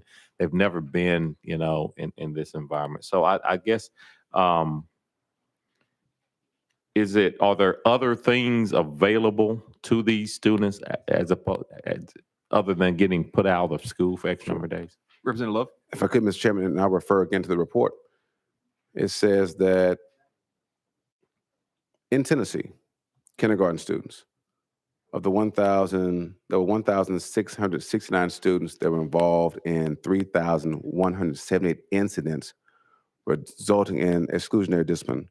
Roughly 68% of these infractions were served by out-of-school suspension, and over 40% by exclusionary discipline incidents resulting in multiple days of disciplinary action. So when you have these occurrences, they're suspended out of school for multiple days, and there is no learning going on there. And I think there's other alternatives there for them to look at in-school suspension or to get them, again, out of the classroom, but not necessarily out of the whole school where they aren't going to be able to learn. Representative Ritchie. Thank you, Chairman and sponsor, for bringing this bill. I understand as far as for overall kind of thought process where your heart is on this. I land on the side of it from the other students that are potentially in the classroom. I've had multiple conversations with families on legislation coming through here and held 8 different town halls regarding the other education bill that's going through. And one of the things that was mentioned to me repeatedly was disruptive students that are inside the classroom and the negative impact that has on their child. And that's why they were looking at alternative school options, whether it's school choice or other schools, because those schools were not doing anything. So what I've heard from the community over there in East Tennessee is the complete opposite. It's not a quick to suspend. They're doing everything they can to try to keep those students that are under that disorderly conduct, so to speak, in the schools, which is negatively impacting the other students that are in the classes. I understand where your heart is on this right here, but just from who I've heard from in the community, I'm not going to be able to support the bill, but thank you for bringing it, sir. Representative Slater. Thank you, Mr. Chairman. And this kind of piggybacks off of what Chairman White said. I represent two different districts. It's my understanding that they could set a policy, that LEA could set a policy that would prohibit this suspending or expelling pre-K to 2 grade, second grade. They could do that by LEA policy. You had mentioned Metro Nashville schools. Isn't that the case that an LEA can set that as their own local policy? Yes, I think. Sorry, Mr. I think they can now. To your point. And so I would fall in that same category of I'm not sure that it's best for us as a state to then tie the hands of every district and let them take a look at it. But thank you. Yes, sir. Representative Warner. Thank you, Mr. Chairman. Question on the bill. Question has been called. Without objection, we'll be voting on House Bill 368. All those in favor, please say aye. Aye. All opposed, say no. No. The noes prevail. The bill does fail. That brings us to item number 13, House Bill 2224 by Representative Love. Properly motion. You are recognized on House Bill 2224. Mr. Chairman, just for brevity, I'd like to offer that we actually passed this bill last year on the House floor, and you yourself, Mr. Chairman, asked what kind of bill this was, what kind of brick it was. And I said, this is a love brick. This is that same bill. Representative Ritchie, you're recognized. Thank you, Mr. Chairman. I call question on the bill. Without objection, question has been called. All right, we're set to vote. Looks like on House Bill 2224. All those in favor, please say aye. Aye. All opposed, say no. The ayes have it. You're on the full education. Thank you, Mr. Chairman, committee members. That brings us to item number 14, House Bill 2381 by Representative Parkinson. Properly motioned and no amendments. So you are recognized on House Bill 2381. Thank you, Mr. Chair, and thank you, committee. If we can get the clean bill credit, I'd appreciate it. What this bill does, it does two things. It requires each local board of education and public charter school governing body to adopt a code of conduct for visitors that come onto the campus. It also requires that each local board of education and public charter school governing body have their attorney to sign off on it to ensure that the code of conduct fits well within the confines of Tennessee code. All right, members, any questions for our sponsor? Seeing none, we are set to vote on House Bill 2381. All those in favor, please say aye. Aye. All opposed, say no. The ayes have it. You're on the full education. Thank you, Mr. Chair. Consent? No? Okay, thank you. Brings us to item number 17. I don't think, we do have Representative Thompson is here. So item number 17, House Bill 2769. Do I have a motion?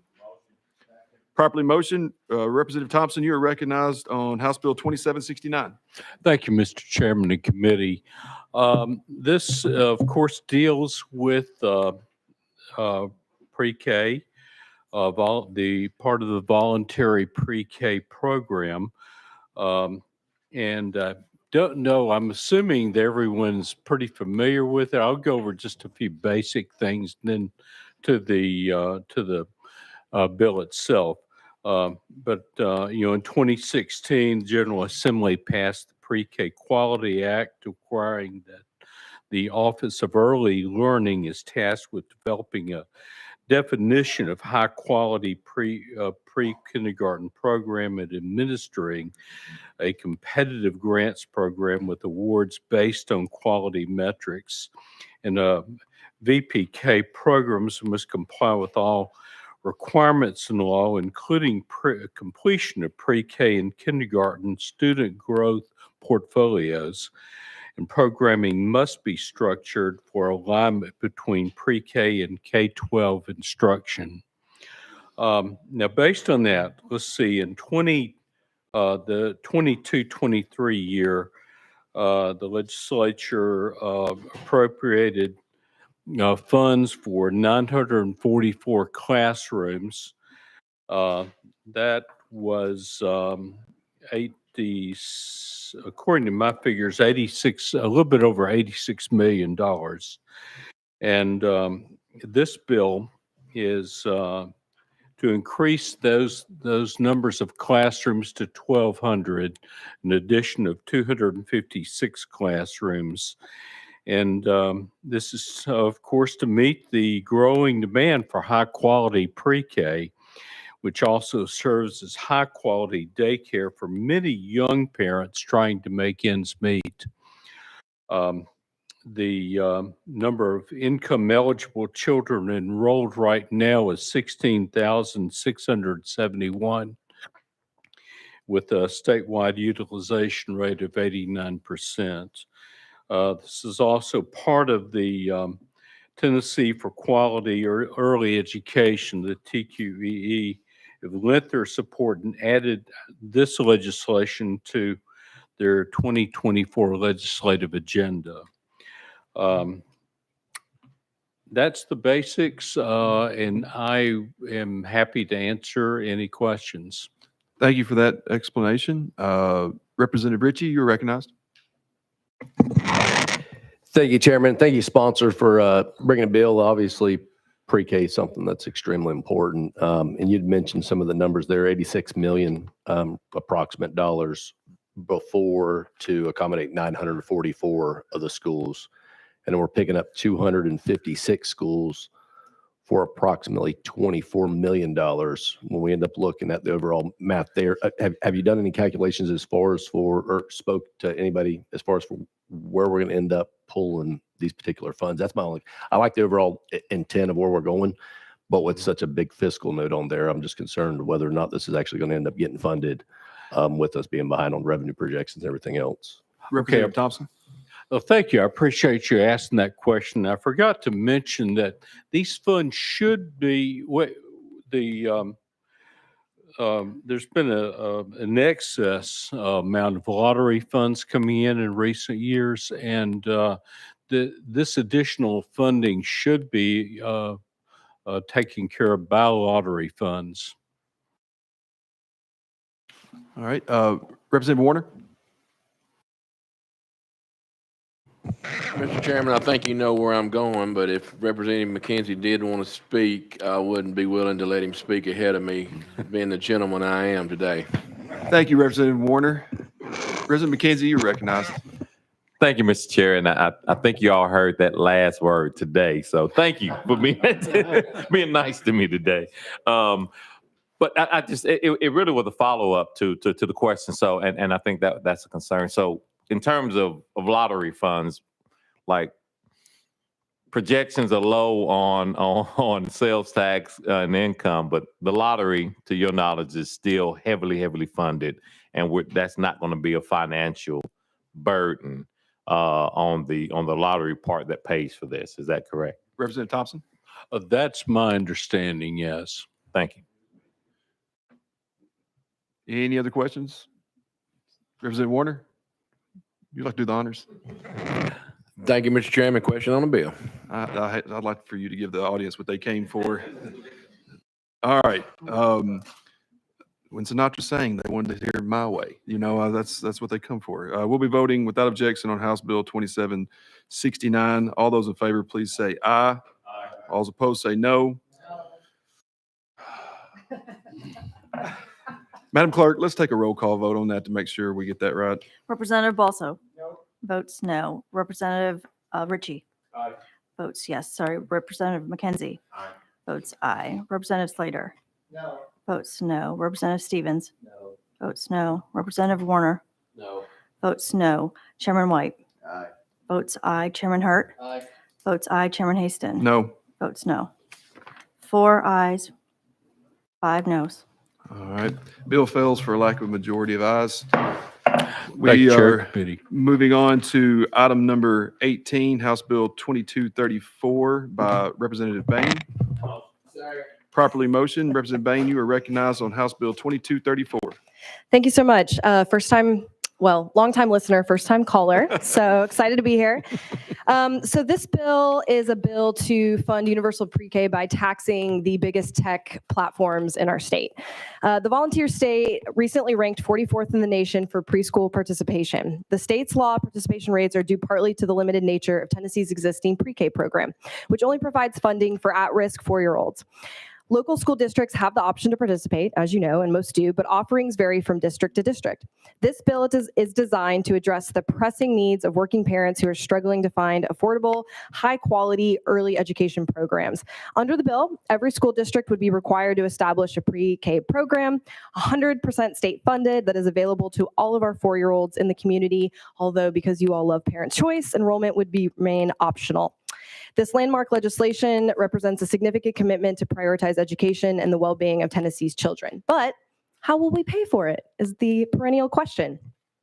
So we have a novel way to pay for it called the Digital Data Transaction Tax, or DDT for short, which is a truly 21st century revenue raiser that could ensure that we have enough to fund universal pre-K for all Tennessee children. Ads aren't just on billboards or magazines anymore. There's a new booming $700 billion targeted digital advertising business model that's dominated by the wealthiest big tech corporations on the planet, and one that's not being captured by our state's tax system. These are the annoying ads that you see all the time as you're scrolling on Facebook, watching a YouTube video, or trolling Google. These big tech companies owe us because without collecting our private information, they can't sell the hyper-targeted ads. So our proposal would implement a 9.5 privilege tax on companies making over $50 million in digital ad revenue in the state of Tennessee. And with that, I will stand for questions.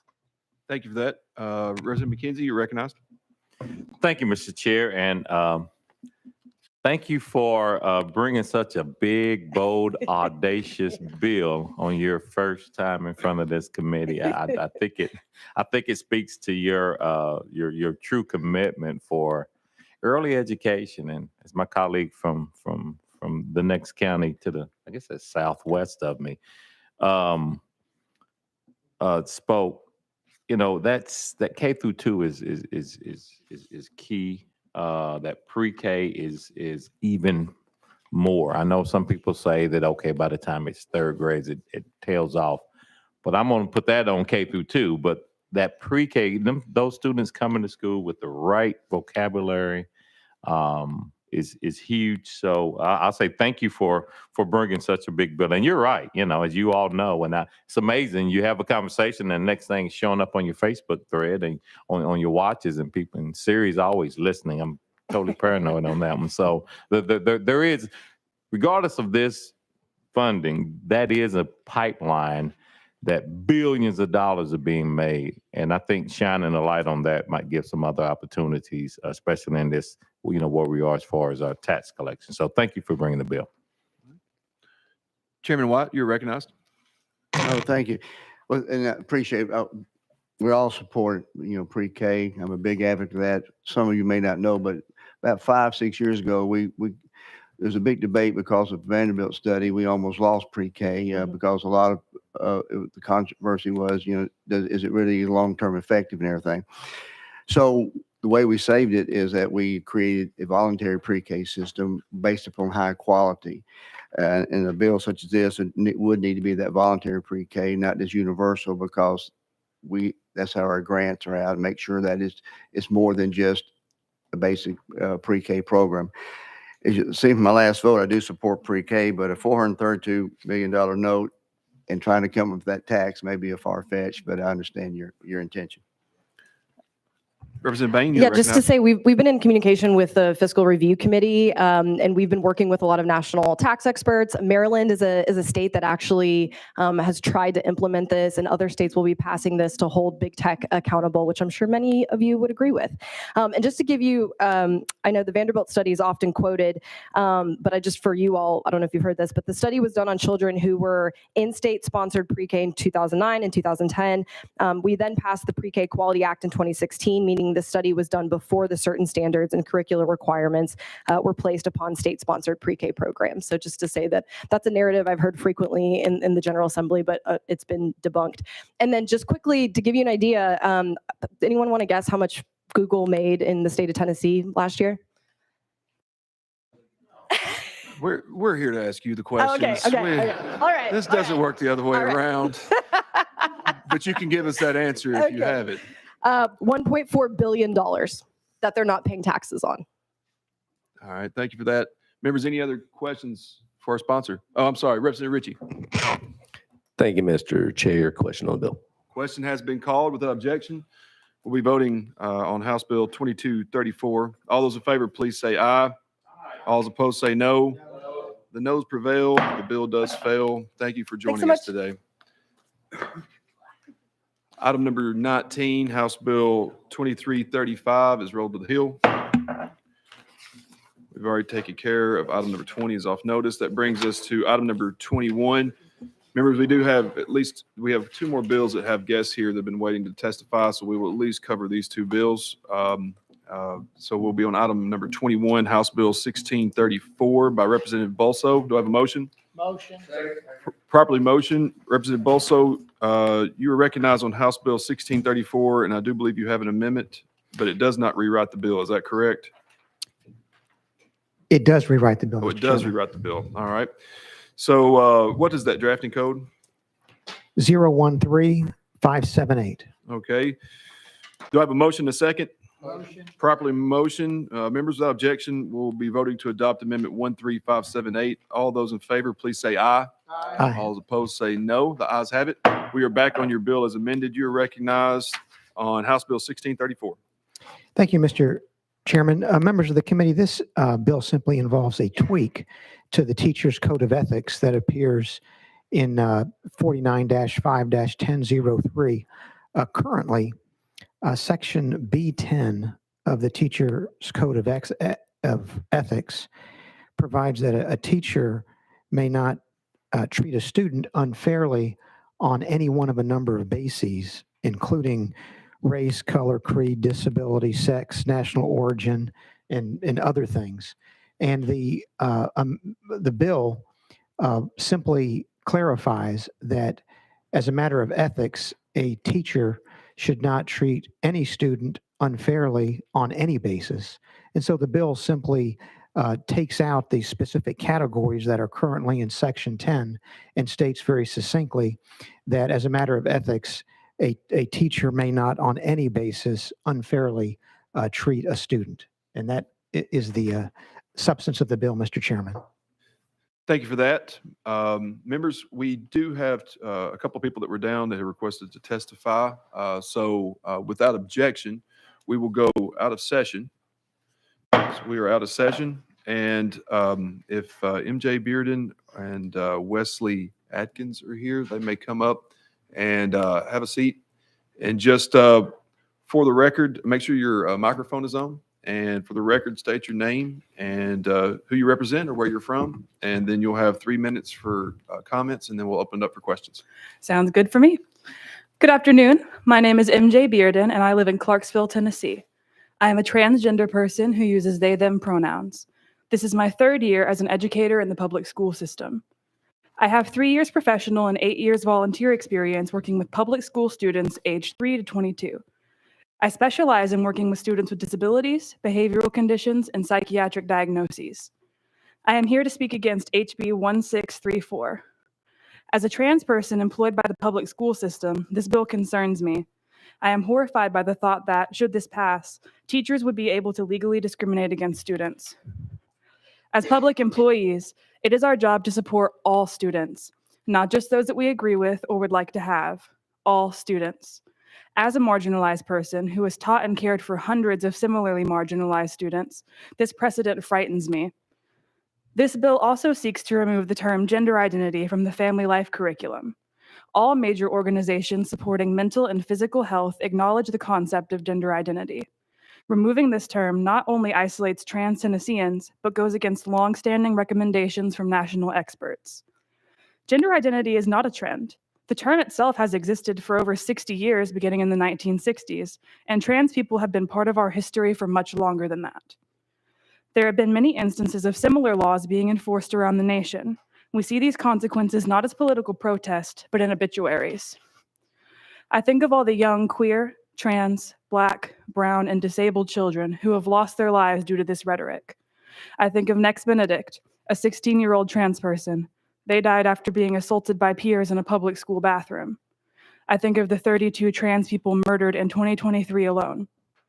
Every day, a new name. Every day, a preventable situation. When I learn about these kids, I think of my own students. And when I see these names, I see your legislation. Please, for the sake of LGBTQ Tennesseans and any of us who have ever been considered different, vote no on this bill. Thank you. All right, members, any questions for our guest? Representative Balsam? Thank you, Mr. Chairman. Thank you, Ms. Bearden, for being here. I have just two questions for you. One, do you agree that as a matter of ethics, no teacher should treat a student unfairly on any basis?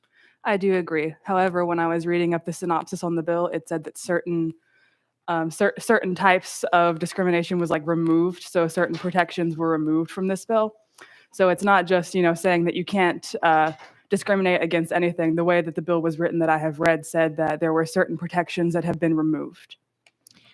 Representative Balsam? Thank you, Mr. Chairman. My second question is simply, would it be accurate to say that you have not actually read the amendment that has a drafting code of 013578? I have. Thank you, Mr. Chairman. All right, any other questions for our guest? Seeing none, thank you. And without objection, members, we will go back into session. And we are back on House Bill 1634. Representative Balso.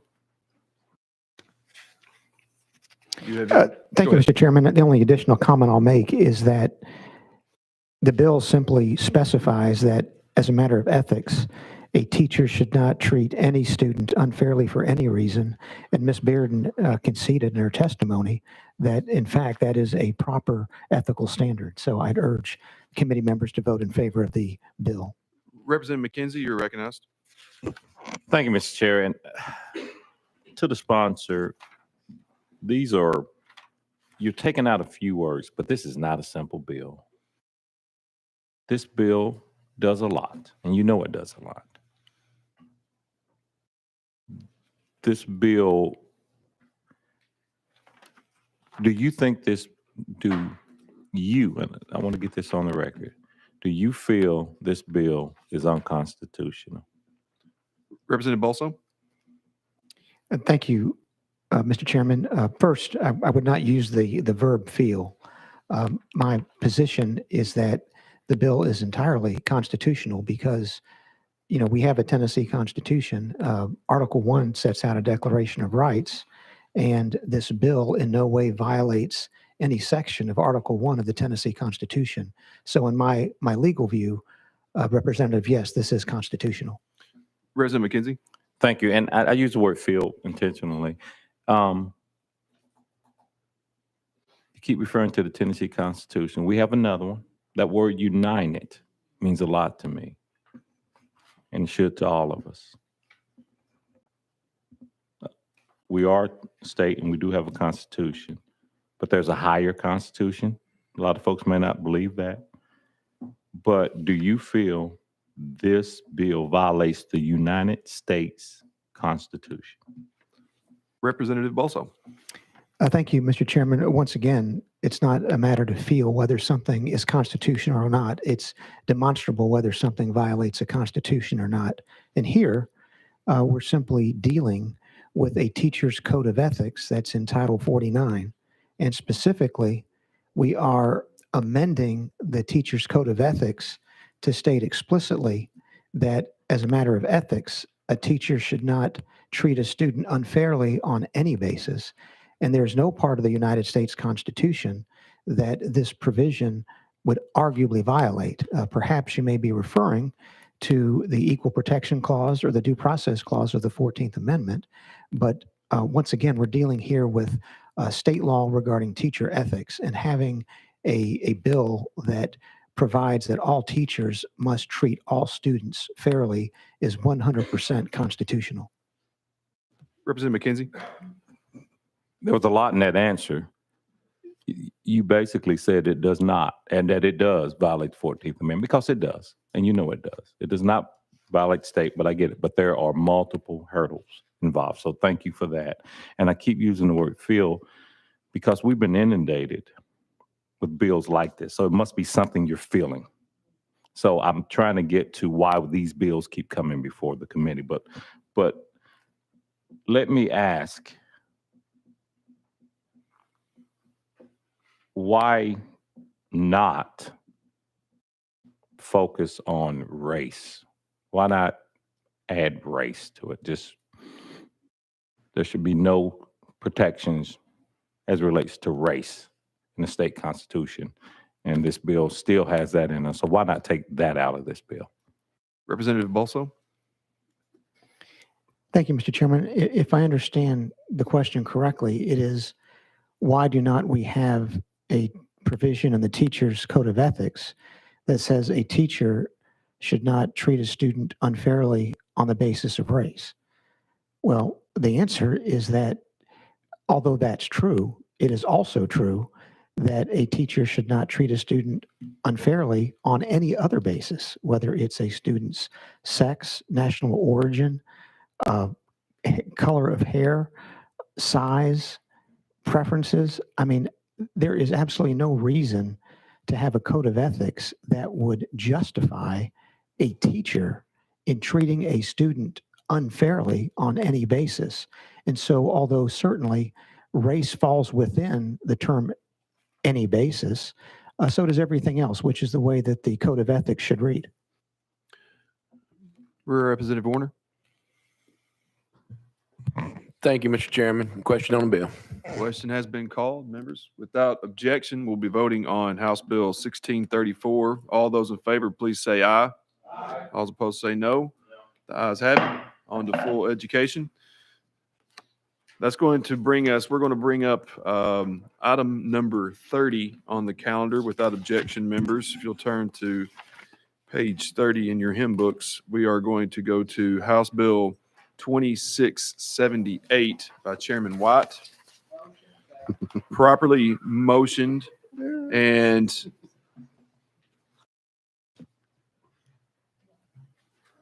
Chairman White, what amendment, and I believe you have an amendment that rewrites the bill. That is correct. 016706. Is that what you have, the last one? Yes, that's what we've got. Members, do I have a motion and a second? All right, properly motioned. Members, without objection, we'll go ahead and vote to adopt amendment 16706. All those in favor, please say aye. Aye. All opposed, say no. The ayes have it. We are back on your bill as amended. Chairman White, you're recognized on House Bill 2678. Thank you, Chairman and committee, and also, Chairman, have a guest here that I would like to get to in a minute. But let me kind of give you a little opening remarks. I've been waiting on this bill for 3 years. About 3 years ago, committee, back during, I guess, the pandemic time, back home in Memphis, and I went over to our University of Memphis. We have a campus school on our University of Memphis. Now, if you don't know anything about the university's established back around 1912, I think, it's originally a college to train teachers. But for a long, long time, there has been a campus school over there, which educates our public school students. They are currently contracted on, they're not contracted, but they contract with the Memphis-Shelby County Schools, and they're limited to 1,000 students, and they probably have over 1,000 on the waiting list, last thing. So I was talking to the director, who is here tonight to share some things, and we were talking about, third grade reading proficiency and where the conditions were, and they had 87% reading proficiency on public school students in the Memphis area. I said, can y'all duplicate that? Because when you find something that works, you need to duplicate it, or everybody else needs to copy it. So what we began to talk about at that time is, and we've developed it over the last couple of years, the University Campus School on the campus of University of Memphis is the highest performing school system in the state of Tennessee right now. In 22-23, the university schools had the highest pass rate across all subjects of any school system in the state of Tennessee at 70%. The university schools also had the highest pass rate in English, science, social studies, and they were a close second in math. And all three of their schools this last fall earned a letter grade A from the Department of Education. What we are proposing in this bill, because I asked it, can we duplicate this? This bill will allow the university schools attached to the University of Memphis to become their own LEA as an innovative school district so that it can expand and replicate its success by providing high quality instruction to a greater number of students. The innovative school district will be required to follow the same state standards like any other school district. They are a public school. The university's board of trustees will appoint from its membership a committee to function as the innovative school district board of education. A director of schools will be appointed by the Innovation School District Local Board. And so because this is something that I have watched over the years, long before even the 3 years, has such great success amongst our students in our community, that I am proposing in legislation that we have developed over a long period of time that we create this for this campus school. And Mr. Chairman, I would like to bring up our guest, School Director Sally Parrish, to come up, and also have legal counsel here if she'd like to come up, and anyone else to share of some things about what this school is doing and while we're proposing this. All right, thank you, Chairman White. Members, we do have some guests that had requested to testify today. So without objection, we will go out of session. We are out of session, and y'all may come on up and just state your name for the record and who you represent. And then you'll have, we'll do 2 minutes each, or if it's just one of you, open the statements, 3 minutes, and then we'll open it up for any questions. Thank y'all for being here.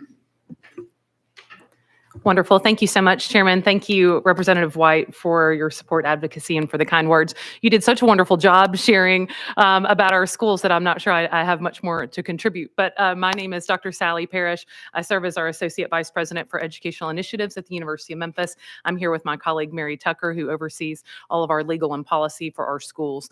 As Representative White shared, we have the outstanding privilege of serving children from every local zip code in Shelby County in some of the state's most high-achieving schools. We're often sought after across the nation to help other schools and teachers in training to better their practices, to serve as a site of innovation and of a truly child-centered education. In the many years that we've been asked to expand, we have not been in a position to really be able to do so. And as anyone who's ever spoken with me about our schools can tell you, I often say it's not the children within our schools that concern me. I know they're going to have a wonderful education. They're going to go on to be wonderful leaders because of what we have taught them within our university schools. It's the children on the wait list that keep me up at night. And the opportunity to be able to expand our school offerings to serve those children is one that the University of Memphis would be really elated and overjoyed to be able to provide. So thank you for having me. I'm happy to answer any questions that Representative White sees fit. Thank you. Chairman White, you're recognized. Thank you, Chairman. Start out, would you share just briefly, what is the formula that you have the success rate of 87% reading proficiency? And it may have changed since the 3 years, but can you share some of that? Sure. And to clarify how we are able to provide those results, is that what you're asking, Representative White? Well, we actually had an opportunity to run into one of your colleagues in a hallway today, and we were discussing a piece of legislation with him, and I shared this with him, that one of the ways that we are so successful is that we approach each individual student with the specific needs they have to be able to be successful in our classrooms. And so in our K-5 elementary school, all of our teachers that support our early literacy program, they're all trained in a very specific form of teaching literacy, and they track every student's individual data every day in their classroom. We do not over assess or over test students. We equip teachers in a managed autonomy model to be able to identify student needs and then work with parents and community members to be able to support those. Every educator is an interventionist. Every educator in our schools provides on-time supports for students. Sometimes those supports are after school, they're on weekends, they're in the summer, but we make sure students have what they need to be successful regardless of what zip code they're coming from. Thank you. Chairman Watt? And one last question from me, and then we'll open up if anybody else does. Define for the committee what it means by the innovative school district. My understanding and appreciation of what an innovative school district will do is it will scale our existing model to be able to provide laboratory and training schools throughout our community and not just on campus at the University of Memphis. While we serve children in every local zip code and we strive to be workforce aligned in our programs at the higher grade level and very literacy focused at the lower grade level, we know that having students that have to travel to the university campus to be able to receive that type of education is a barrier for some. And for many families, they are tireless in their efforts to be able to do that for their children. An innovative school district will allow us to scale that model across our city and serve children where they are, and to partner with workforce partners within those communities to ensure that our education is meeting our local community needs. Thank you for that. Members, any other questions for our guests? Representative Bolso, you're recognized. Thank you, Mr. Chairman, and thank you, Dr. Parrish, for being here. This is truly remarkable. And I simply want to understand a little more about it, how you've been able to generate this type of success. First, how many students do you have currently? It's a great question, Representative Bolso. Just a little over 1,000 and about 1,500 on the wait list. Representative Bolso? Thank you, Mr. Chairman. And this innovative school district will allow you to accommodate the additional 1,500 students. Is that correct? Over time and in a slow growth model, that would be our goal. But I would also say that if there are larger community needs beyond that, we would certainly be open to growing beyond that scope. Representative Bolso? Thank you, Mr. Chairman. And Chairman White mentioned earlier that the current structure in place has a contract between the university school and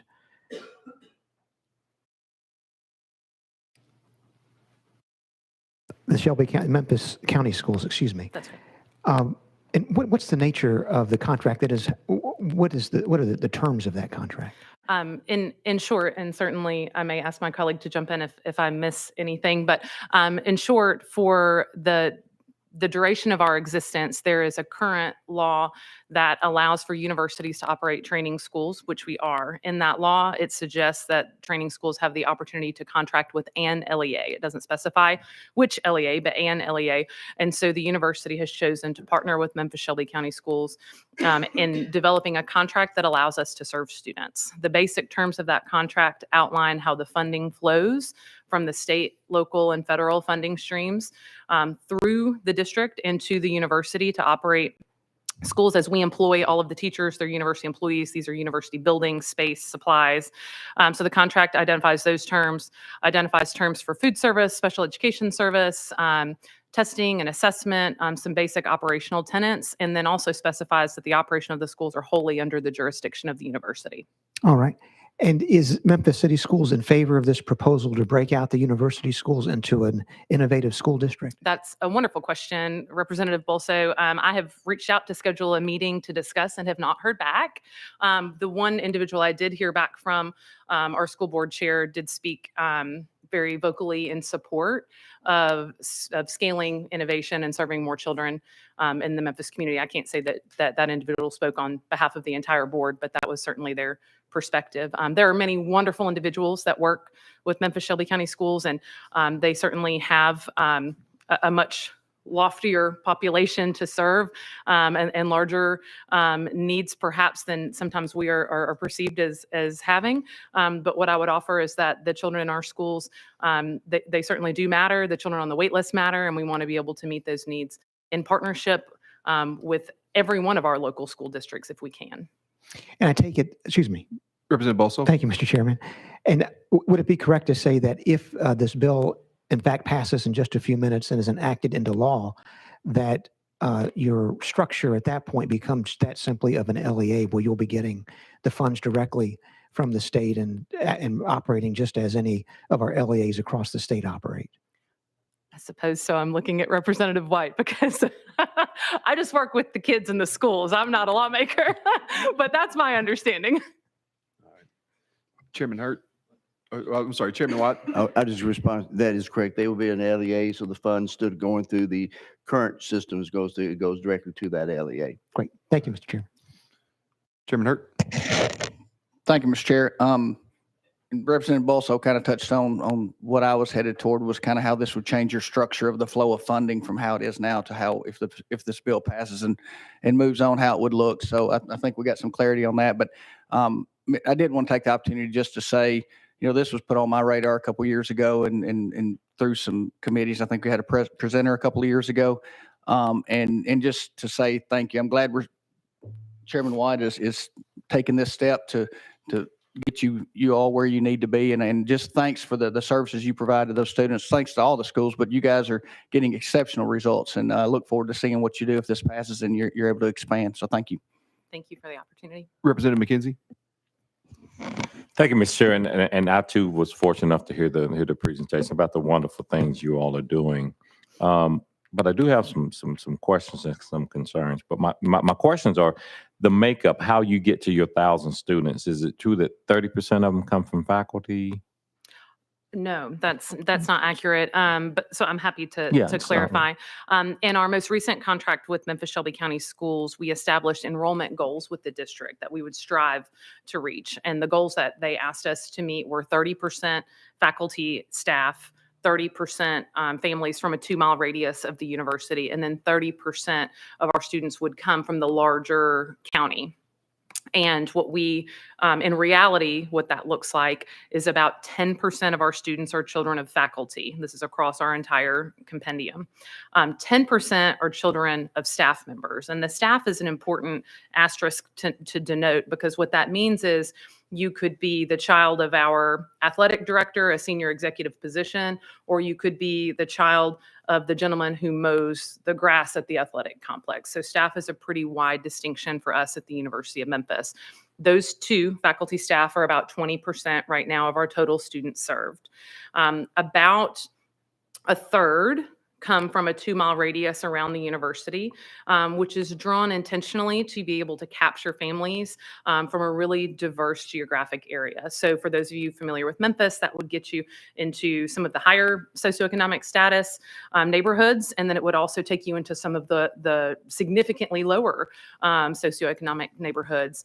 And then the other roughly 50% of our students come from every local zip code around the county. Okay. Representative McKenzie. Thank you.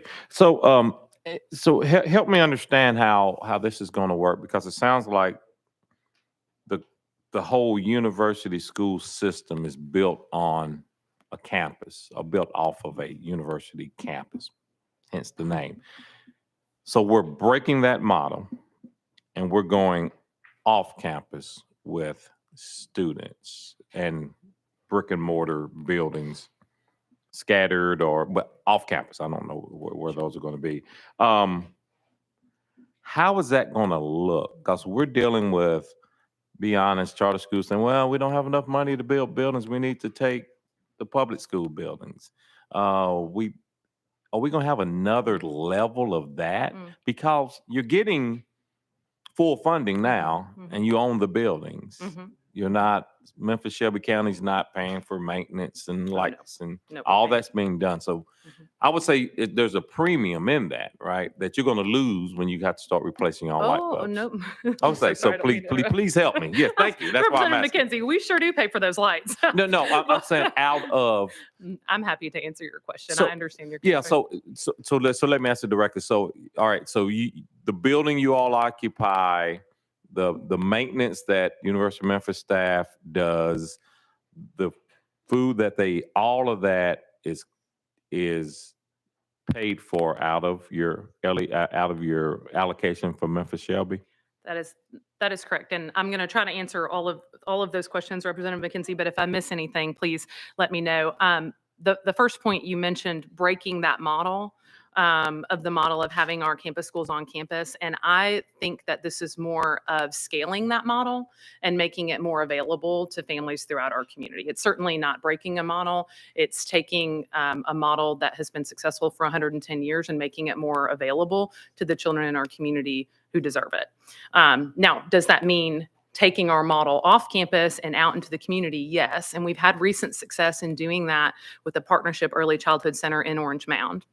And that opportunity, we completely privately fundraise to build that site. And over 75% of the families who attend that center do so at no cost. And so our goal is to be able to do more of that work in the community, to bring the schools to where the children are, to eliminate the barriers, to eliminate the wait list, and provide high quality public education in every pocket of our community.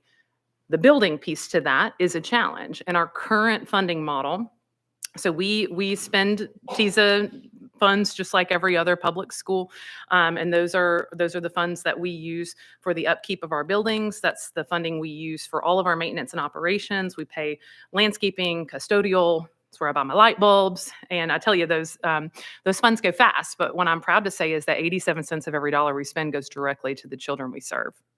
The 13% covers the overhead on maintenance and operations of our buildings, and then our central leadership team, which is quite lean. You're looking at a large percentage of it between the two of us right now.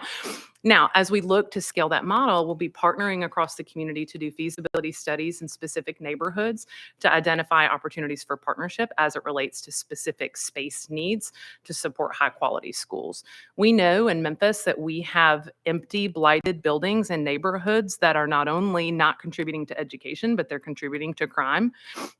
And we would love to take that as an opportunity to reimagine those spaces and bring schools to where the kids need them. Representative Ritchie. Thank you, Chairman, and thank you for being here. We'd mentioned last year when we had conversations on this, if we could end up duplicating the successes that y'all have had across the state, that would be a good thing. The contract partnership that you've got with Shelby Memphis over there, is that just a direct, when you're talking about the TISA formula, is that a direct pass through, or is there a haircut that's coming off of that? That was the first question. It is supposed to be a direct pass through. Okay. And then I know that last year when y'all were down here, one of the conversations as far as for the folks that are attending, that y'all take a look at, that was shared during testimony, was based off of attendance or based off of behavioral records. Is that still practice currently, and would that end up going with this expansion as far as for taking a look at who would end up being eligible to attend? That's a great question, Representative Ritchie.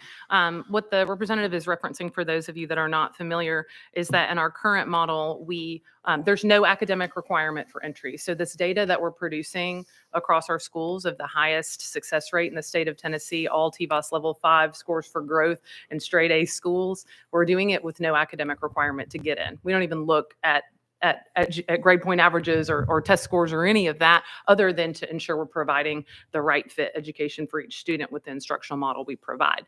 The point that Representative Ritchie is bringing up is that we do look at conduct and attendance records.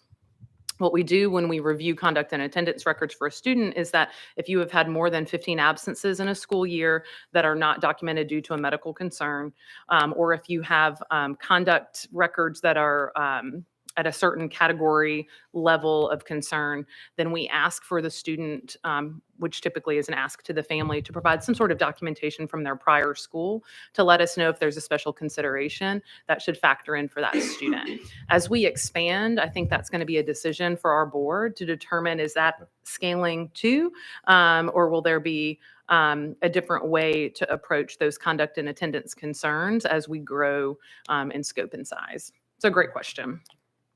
The goal is not to keep students out. I can tell you that. We want to let more students in, and we want to make sure that we're providing a supportive environment for the students and for the teachers to both teach and learn. All right, Representative Ritchie. And then just last follow-up, and just from your opinion, and any type of storage closets out of it, would this be best suited for now or next year? Thank you. Thank you, Representative Ritchie. Thank you for that. Members, any other questions for our guests? All right. Thank y'all for being here. Thank you for the work that you're doing. Members, without objection, we will go back into session. And we'll go back to Chairman White. We are on House Bill 2678. Thank you, Chairman and Committee. I appreciate your time, and I appreciate Parish and all coming up to share that with us. Like I say, this is something when you find something that works, I think we need to make sure that we duplicate it. We do more of it. I did want to point out one reason there's only 1,000 students in the school. That's what they cannot go beyond that right now, and so that's why there is a waiting list. But I appreciate it. I hope you can support this. This would be something that I think would be great for our community to continue to expand, where we have a great need in our community for education of our children. Representative McKenzie. Thank you, Mr. Chair. Yeah, I think it was last year, maybe the year before. Didn't we have this same situation with, there were some schools in the Germantown School District owned by or operated by the Memphis Shelby County, and we wisely, I would say, saw fit to have like a memorandum of agreement of how that relationship was going to look. I'm pretty sure that that's the case. So assuming that, is that going to be the case with the Memphis Shelby school system and now this University of Memphis school system? Chairman Watt. Thank you. And I know you're referring to, and I would say no apples and oranges here. What he's referring to, we have 6 municipal school districts down in Shelby County. 3 of the physical schools that are part of the Memphis Shelby County school system were operating in the Germantown Municipal School District. And the community of Germantown, the city, they actually wanted to take back over control of those facilities because they are in their community for many reasons. So that's what we worked on for a couple of years, is to allow the Memphis Shelby County system to eventually, it's a long multi-year process, to transfer those schools back in to that community. Germantown is a community. They want to maintain everything from, the law enforcement to keeping the grass mowed and things like that, and facility maintenance. So we move that back over. This will be if we as a committee, as a state, opted to do this, then we'd be making the law and be creating them as their own LEAs, so there wouldn't be any issues on that. Representative McKenzie. Final question, and I just feel that as you look at things that are doing well, excellence, Memphis, you look at FedEx, we got Oak Ridge. I think if you moved Oak Ridge operations to Memphis and FedEx to Oak Ridge and Knoxville, it would be a failure. I would just warn you, there's a great feeling and they do great jobs, but it's a culture that exists within that. So trying to replicate that or expand that culture, I would just say, to use my colleague's caveat emptor, and well, I didn't take Latin, but I know a little something about it. But it's about buyer beware on that one. I understand what you're trying to do. I understand the excitement, but when I'm running the football in the backyard, I don't look like some of the NFL running backs. So, but I think I am. So you sometimes think you can replicate these things, but it does not work in different environments. So at this point, I have a lot of trouble with the bill, but I know it's going to pass. So I would just say good luck and keep monitoring to make sure that we're getting similar results. So thank you. Any other questions? Seeing none.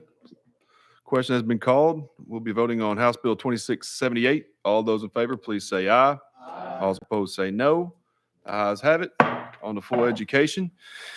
Members, I appreciate the time and the patience and the work tonight. The good news is we have gotten it down to a very manageable calendar of 12 items next week. And so without objection, we will roll. We won't roll. We will take up the remainder of the final calendar next week, and we will, without objection, we will stand adjourned.